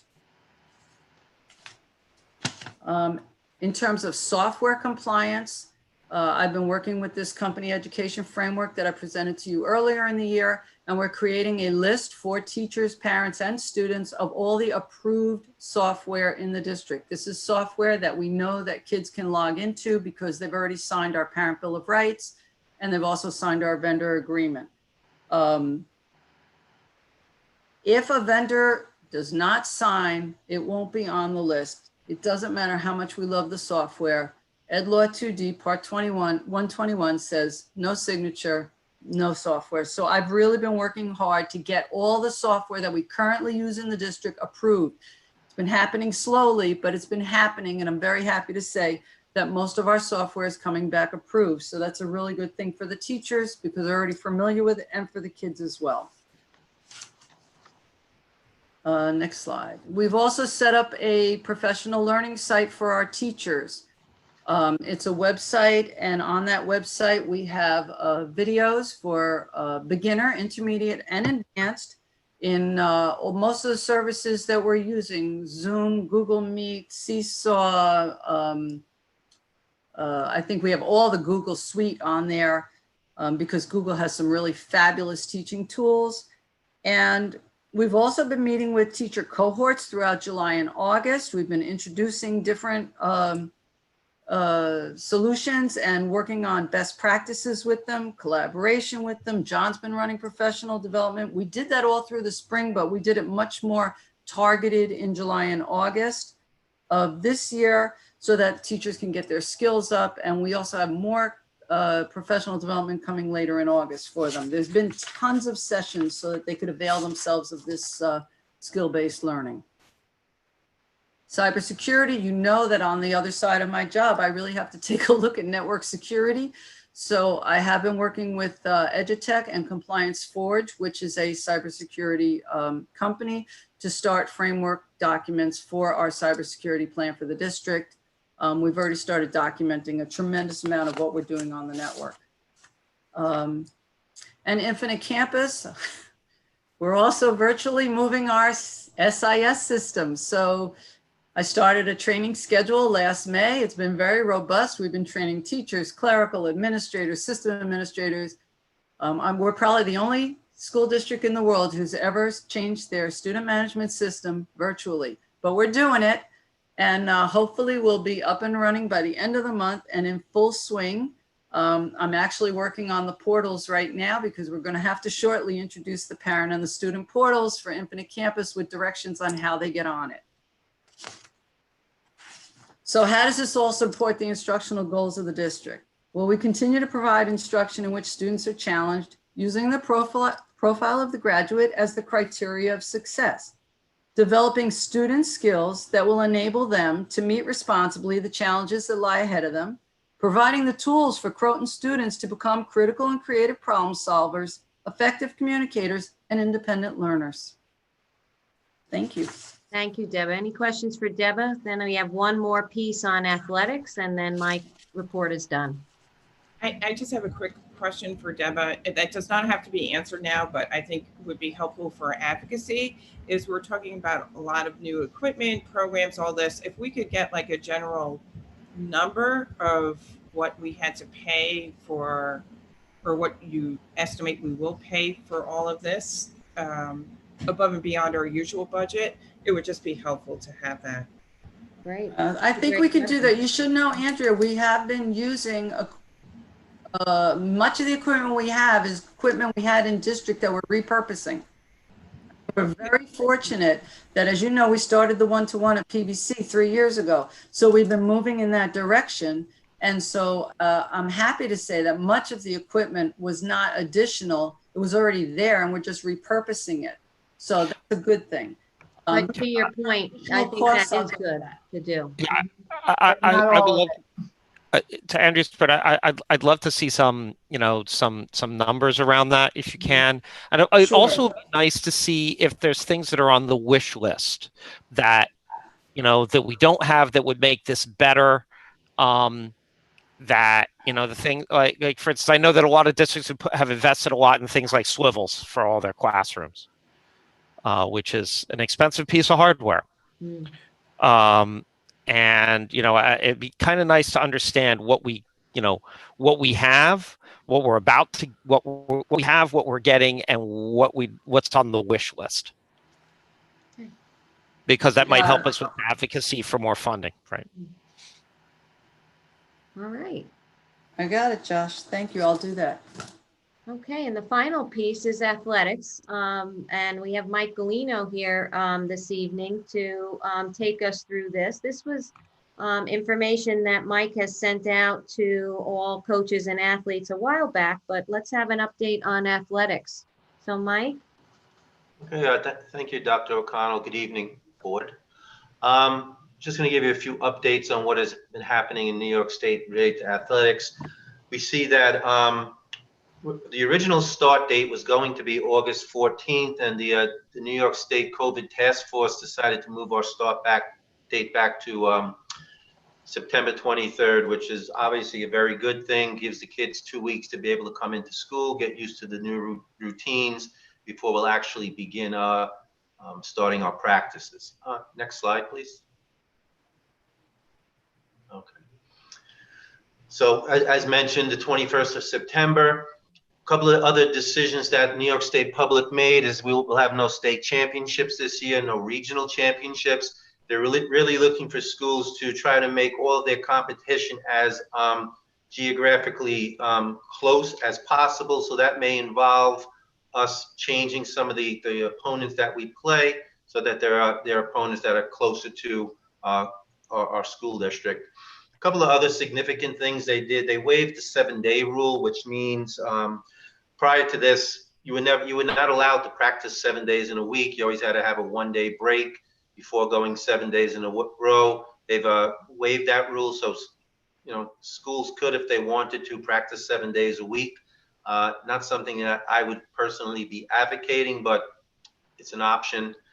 Also, the required practices that a team must get in prior to playing the first game, they are still current. So, for example, if you're playing soccer, you had to have 6 practices before you can play in your first contest. That is something that is still in place. And the last thing, which is most significant, and I've told coaches this many times, according to the New York State Department of Health, there are no interscholastic athletics in New York State for schools. You may be aware that youth sports, club sports are in the process of having their seasons, but nothing for New York State schools. Next slide, please. So just a couple of things, what it means for us. Right now, specifically with fall coaches, they have Google Classroom set up, so they are corresponding with athletes by way of, getting prepared for the season. Could be making suggestions on some type of physical training that they may want to have done by the time we start practice.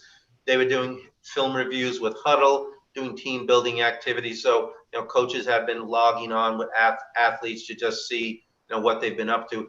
The biggest challenge we run into is that when we do start on September 21st, it may have been a very, very long time since some of these athletes have actually been physically active. So we'll take a very long, close look at the physical training that we will do as we slowly start them back getting into shape. The key thing has also been communicated. Coaches are not allowed to have physical contact, face-to-face contact with athletes, clearly not on our campus, not even off campus. That is not permitted right now by the New York State Department of Health. And the other thing is, which is a big thing of mine, captains' practices are not sanctioned by the athletic department. So coaches cannot be telling captains, hey, why don't you get the team together and do some practicing? As soon as we sanction that, we're responsible for it. So, can we prevent some kids from wanting to get together? We recommend they not, but we don't sanction captains' practices. And again, at this point in time, all district facilities are closed except for the track and the tennis courts, which are there for the recreational use of community members. Next slide, please. Okay. So we're still waiting to see if we're going to have a regular fall season. That decision will hopefully be coming sooner than later. However, if we do not have a regular fall season, New York State Public has recommended 3 different seasonal scenarios, which if we go to the next slide, please, we'll just talk a little bit about them. So if fall sports do not happen on January 4th, that's when the typical winter season would begin. As you can see on the screen, these are the sports that would occur at that point in time, January 4th through March 13th. They make a special note, wrestling and cheerleading, competitive cheerleading are considered high-risk sports. So based on where we are at that point in time, January 4th, based on the guidance we get from the State Department of Health, wrestling, competitive cheer could possibly be moved into another season back. But that will be a decision that will be made as we get closer to that point in time. Next slide, please. The second season, typically those fall sports that we would be playing in September and October, they will get moved to this second season, which starts March 1st and will run through May 8th. These are our typical fall sports that we offer. One of the big challenges that we will have, well, I'll speak about the challenges we'll specifically have when I finish these slides.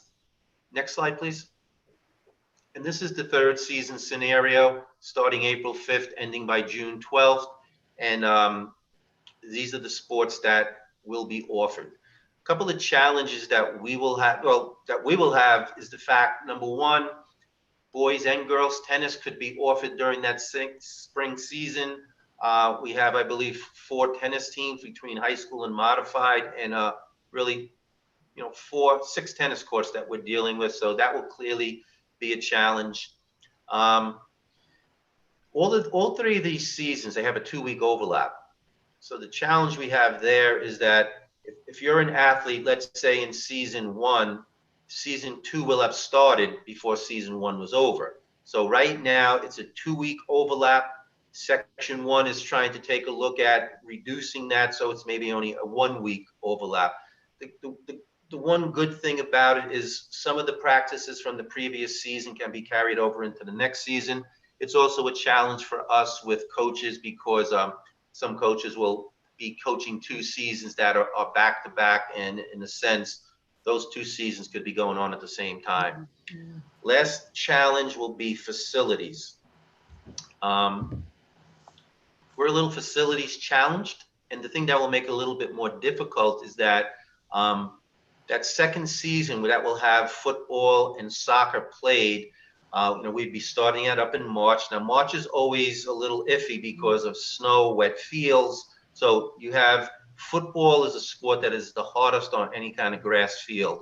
So after they play their season, football and soccer, field hockey, and the field is worn down, then we started right away. We go to April, and that's where we start with, lacrosse coming onto the field. Typically after the fall season, the fields are prepared and they have a rest in the wintertime, and we start them up in the spring. There will be no rest. So I would anticipate a couple of challenges with turf field facilities. Next slide, please. Okay. So August 23rd, Family ID will open up 30 days before the start of the season. And that is where, athletes and families can begin to register their children for sports. I think this is a significant thing. The state education department has extended in a sense, the life of a physical for an athlete. So typically speaking, in athletics, your physical is good for 1 year. As soon as the day after that physical expires, after a year, you have to have a new one in order to qualify to play athletics. The state has waived that. So if you have an athlete has a physical on file from 2018, 2019 school year, or the 2019, 2020 school year, that can be accepted, and that athlete can be cleared to participate. We've run this by the school physician, and he has agreed to that in terms of being able to sign off on athletes. And last thing, as I mentioned earlier, right now the communication with athletes is by way of Google Classroom. Questions?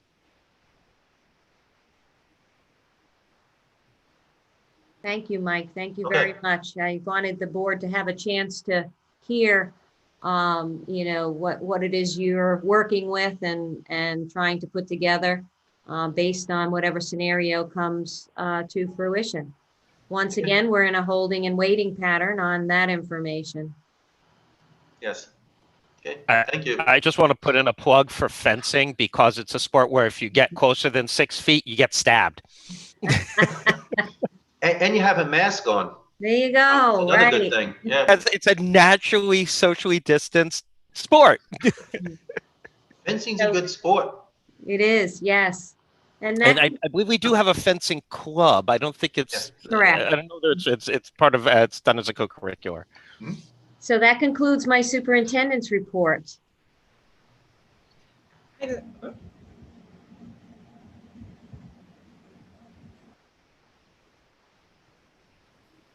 All right.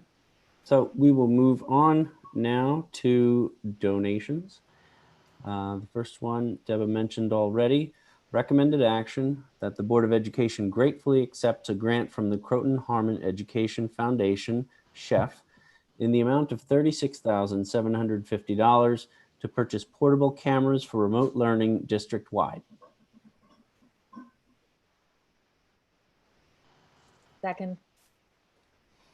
On the question?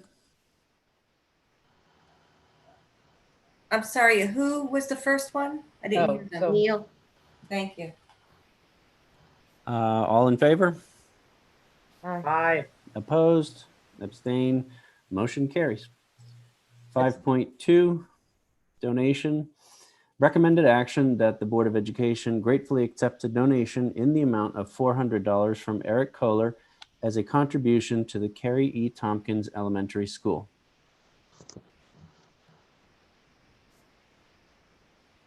So moved. Second. On the question? All in favor? Aye. Aye. Opposed? Aye. Aye. So I'm in favor. Okay. In favor. Motion carries. 5.3, recommended action that the Board of Education gratefully accepts a donation of hand sanitizer kiosk from Ahmed and Anna Shafé as a contribution to the Pierre Van Cortlandt Middle School. So moved. Second. On the question, all in favor? Aye. Aye. Opposed? Abstain? Motion carries. Okay, we will move on to instructional personnel. Recommended action that the Board of Education approves the instructional personnel appointment of Laura Davin, special education teacher at the Pierre Van Cortlandt Middle School, as presented. So moved. Second. On the question, all in favor? Aye. Aye. Opposed? Abstained? Motion carries. Item 6.2, recommended action that the Board of Education approves the request for an unpaid leave of absence submitted by Jenna Jacoby, teacher, Carrie E. Tompkins Elementary School, effective August 31st, 2020, with an anticipated return date of February 1st, 2021. Second. On the question, all in favor? Aye. Aye. Opposed? Abstained? Motion carries. Item 6.3, recommended action that the Board of Education approves the instructional personnel appointment of Lainey Oles, 1.0 FTE elementary teacher, as a leave replacement for Eileen Fallon at Carrie E. Tompkins Elementary School, effective August 31st, 2020 through December 31st, 2020, at an annual salary of $64,294, MA Step 1, prorated to $26,039.07. So moved. Second. Second. On the question, all in favor? Aye. Opposed? Aye. Abstained? Motion carries. Okay, we're on to the consent agenda. Recommended action that the Board of Education approves all the items under the consent agenda. So Second. On the question, all in favor? well, Oh, sorry. Brian, I had a question. Hold on one second.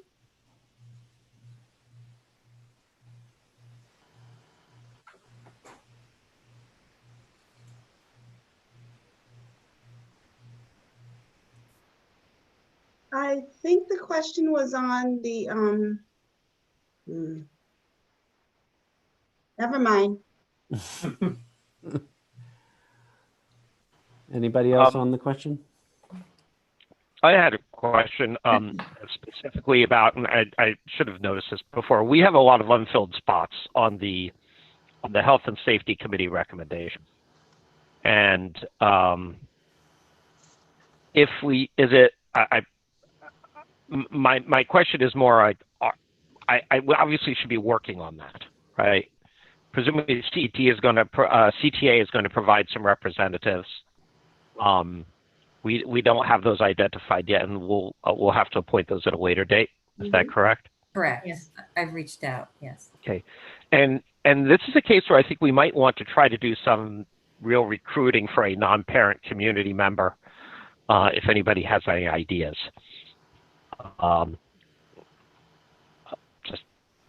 I could send another notice out and see if we get anybody. I'm hoping for some. I have an idea of someone who I think would be good. Okay. I'm sorry, I did find my question. It was on item 7.2, the Ed Data Cooperative Supply Bid.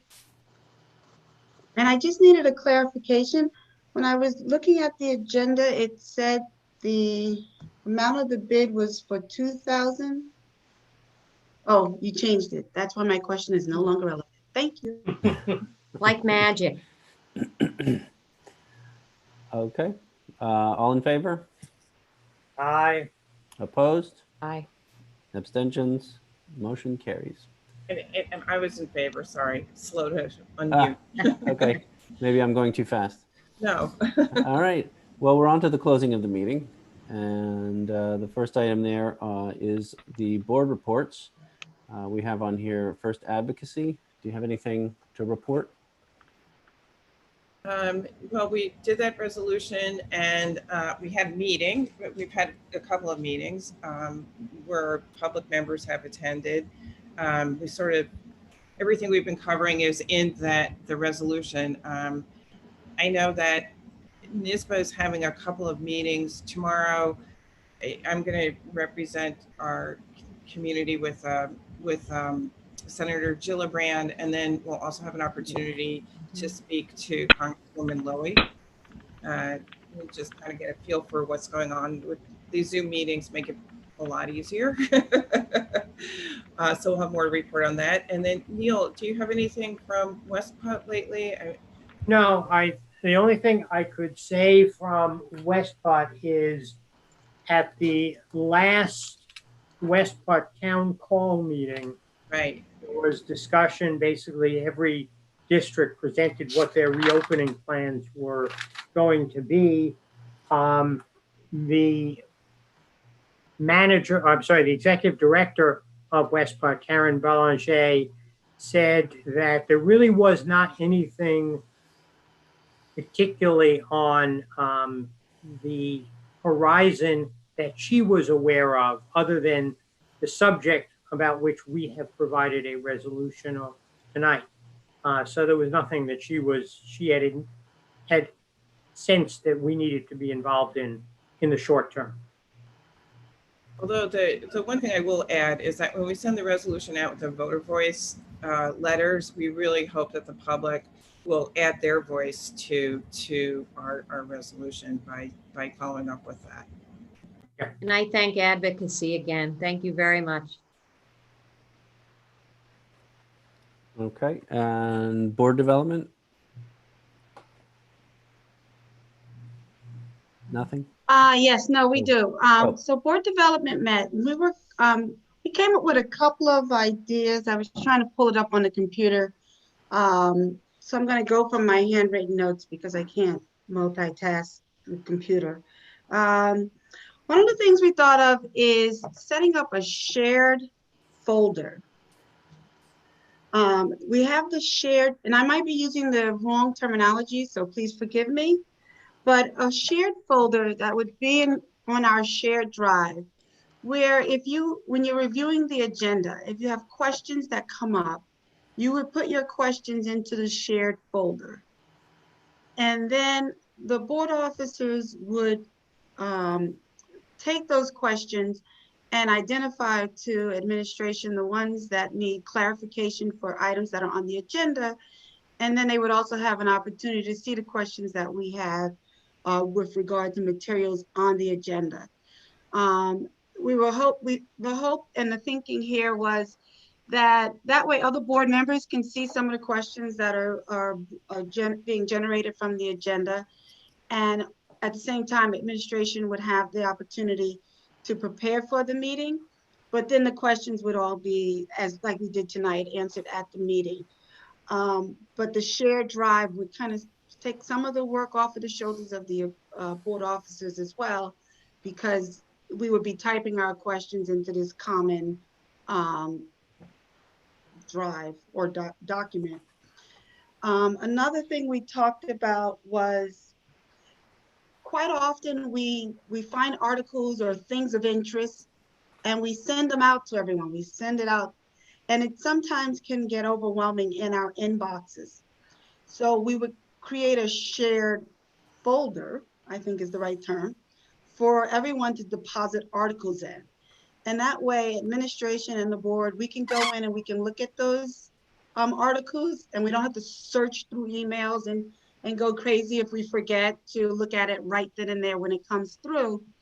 And we thought that might be a way to be a little bit more efficient with the materials that we're exchanging amongst one another.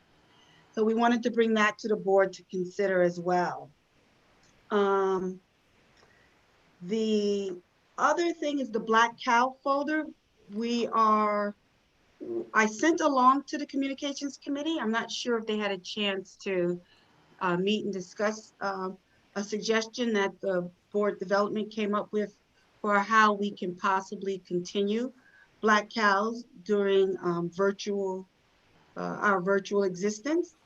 But regardless of what communication comes up with, we wanted to remind everyone that there is the Black Cow folder, which is where the summary of your meetings and interactions with the community, if you could remember to type that up and place it into the Black Cow folder, it would be greatly appreciated, because then everyone would be aware of the issues that were raised, and we don't use board meetings to review materials that won't really be acted on at that time, but can be used by the board officers to build up future work sessions or direct people to the appropriate person that will be getting back to them. And finally, with that in mind, we just wanted to remind everyone that the board president speaks on behalf of the board. So even in responding to communications, to try to remember to acknowledge the email that you may receive, but if there's a response that's needed, to please send it to the board president or the board officers or be mindful that the board officers are the ones that will be responding. That way, if it's something that we need clarification from administration, they can find out from administration who would be the one to send the person to. We want to try to avoid sending mixed messages and confusing the community or anyone that might be reaching out to us. So just as a slight reminder, a soft reminder, just that in our email responses, we really should just be acknowledging emails. And then the board officers will give whatever answer. Of course, if someone wants to know, is school starting on September 8th? You don't need to forward that to the board officers. But if they have questions about, I didn't understand the reopening, can you please explain that to me more thoroughly? It would be good to have a consistent communication point on that. Andrea, did I forget anything? No, but there's one thing that kind of sparked my memory of one thing that should be happening now that I'm not sure we followed up with, which is, Tracy, would you mind sending to the full board the list of agenda planning sessions? Because there's always room for one additional board member to attend that. And if anybody has the time or interest, it's a good way to sort of check in what's going on. And Absolutely. thank you. Right, and if anyone is interested, you just have to let Sarah or Brian know so that we don't have more than 3 board members present at that time. And I do know there was one last thing we talked about, which is we wanted to, we were reviewing our onboarding process, which is the process we use when we have new board members coming on. And we're starting to refine that and put together the best practices so that we can continue having a strong board. So to that point, Beth will be reaching out to you to find out any feedback you have for us on what worked well, what could have been more helpful, or what you might need going forward. And Brian, as always, it continues with you as well, as this is your 2nd year, I believe. 3rd year. 3rd year. 3rd year. Oh man. Oh, you're a senior citizen now. You don't get any more support.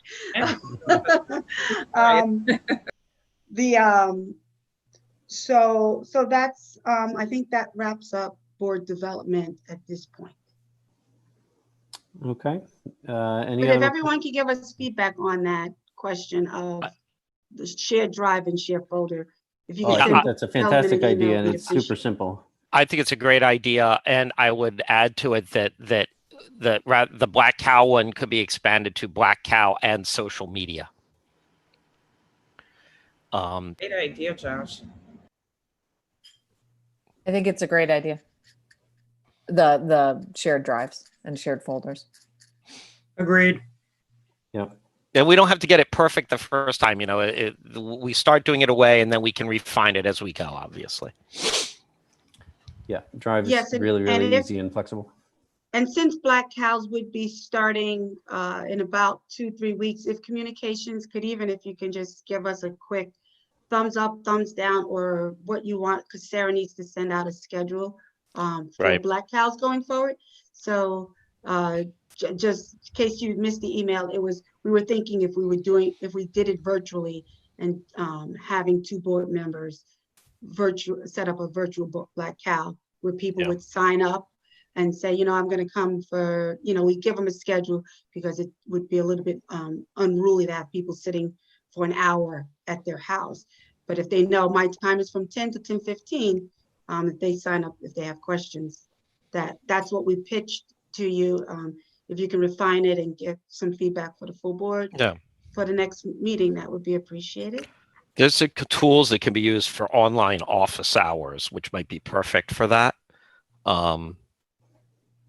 Let me do a little bit on that. And I think communications committee needs to meet. We were supposed to meet last week after the meeting, but obviously with the outage and the storm, that didn't happen.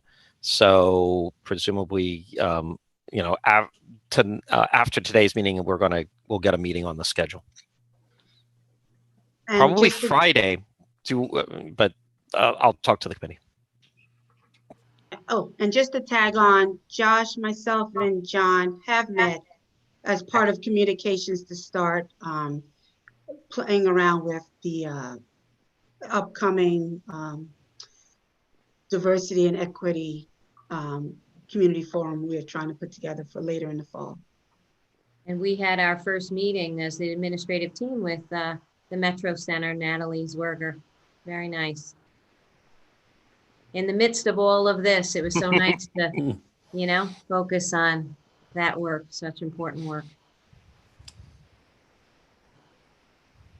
All right, so I think that does it for the board reports. Well, the only thing I'm going to mention, and I will mention this because everybody is here, is that policy has not met. Policy, which is Andrea, Iris, and me, I've not really pushed it because we'd like the administrators to be there, central office administrators, and with them being as busy as they have been, I didn't feel that they could take time, whether it's day or evening, to devote an hour or two to policy. I would appreciate knowing from the administrators when they feel, okay, we can come up for air a little bit, and then we will schedule something. We will let you know, Neil. Thank you. Great. So now we'll move on to the polling of the board. Does anybody have anything to bring up? I have 2 items for polling the board. The first item is a short one. It is a request from the Village Bicycle and Pedestrian Committee for us to look into the possibility of reopening the path that passes along the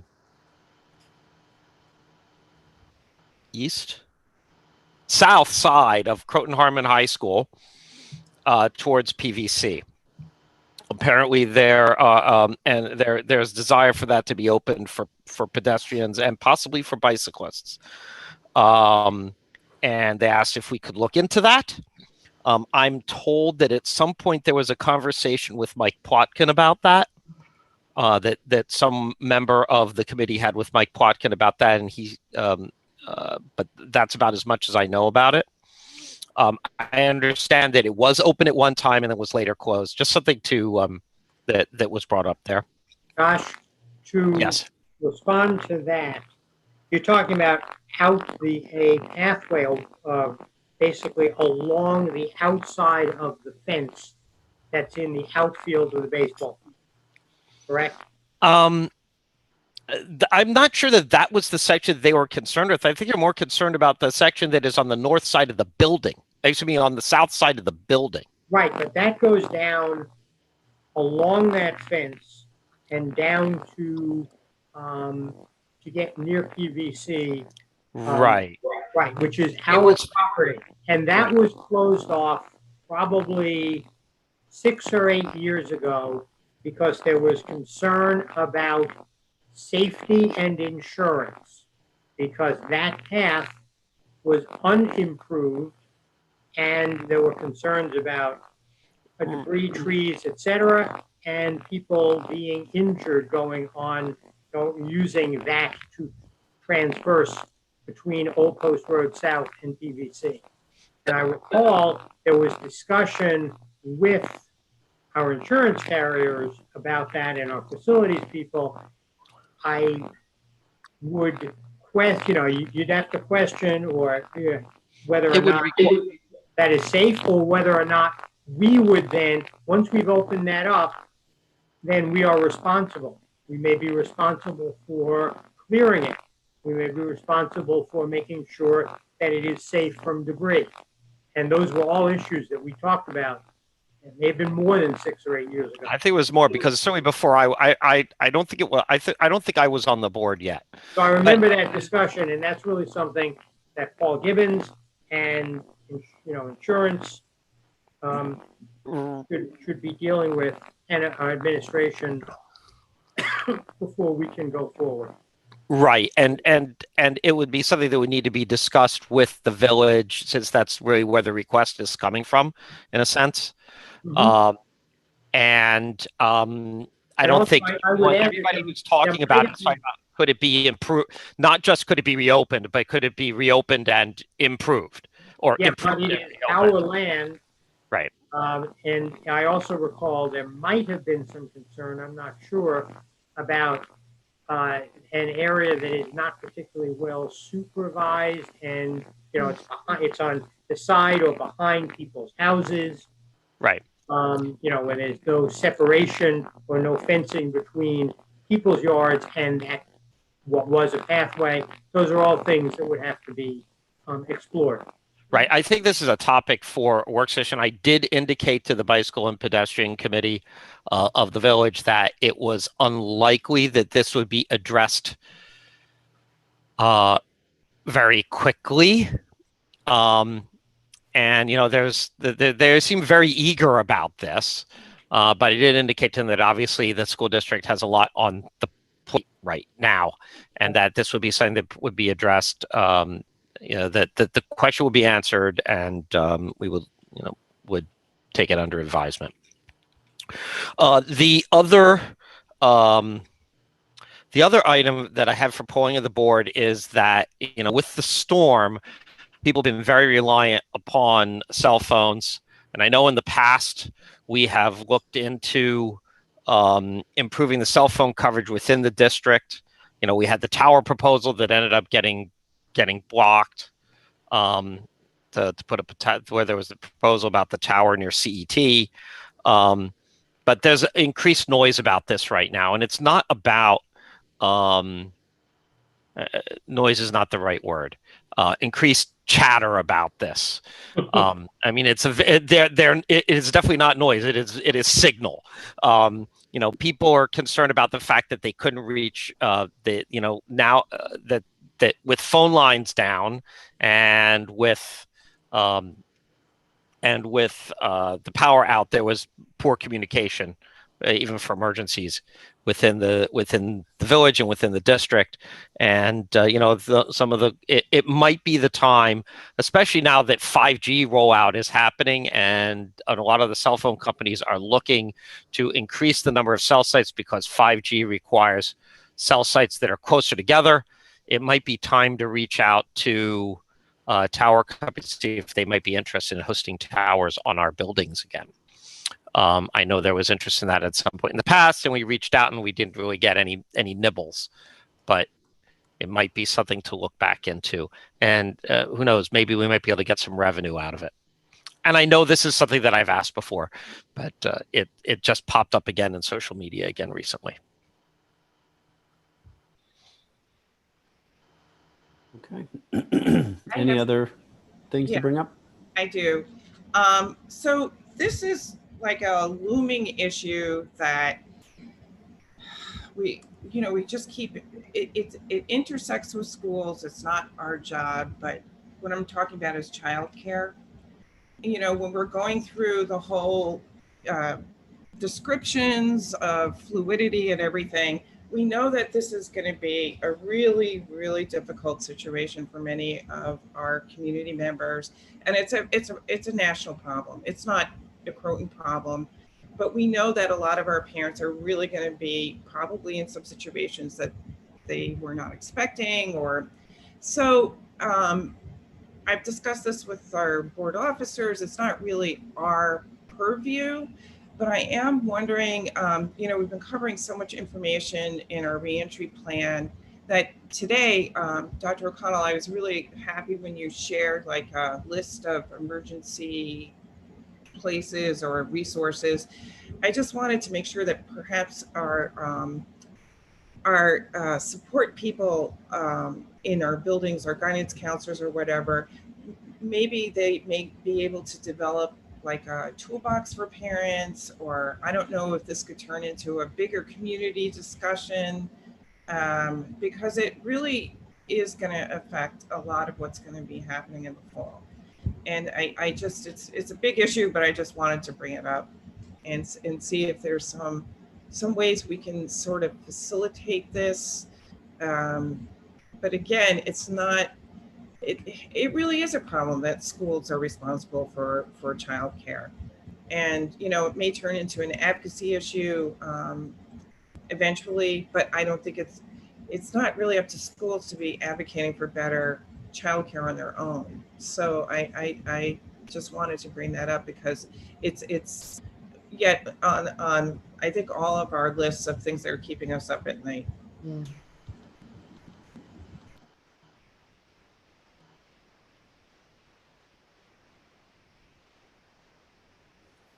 All right. Any other issues to bring up? Okay, so we're on to the items needed for the next BOE meeting. Anybody have anything that we are going to need that they know of now? Can I just ask for the just for the August 20th and the 24th? Dr. O'Connell, can you just remind us, the agendas haven't been set yet, but are either of those meeting, which one of those is going to be focused more on reentry? It'll be the 24th? I'm using every time I'm with the board. I think Okay. that's what we agreed, Beth. But Okay. the additional one, as I remember when we first started out, we said we wanted to have a touch point Right. at least each week. Right. So I think the additional one is the 24th there, and the one we Yes. had scheduled was the 20th. Okay. But in my discussions early on, we said that I would use every opportunity when the board was together, because everything is changing so quickly, Yes. to use it as an opportunity to not only inform the board, but really show the what's evolving and the evolution of Okay. everything. Okay. Thank you. Right. Thank you. And today actually was the special meeting, but because we canceled the 6th Yes. due to the power outage, this became the general meeting. Right. Right. Thank you. All right, anything else that we need to deal with or bring up? All right. So now we're on to adjournment of the meeting. Recommended action that the Board of Education adjourn the meeting. So moved. Second, I can't hear who motioned that? I think it was Josh and I think Iris second. Josh and then Iris. Josh and Iris. Okay. Thank you. All in favor? Aye. Opposed, abstain, motion carries. Thank you all for being here tonight, and we will see you at our next meeting. Dr. O'Connell, I thought there was an exec session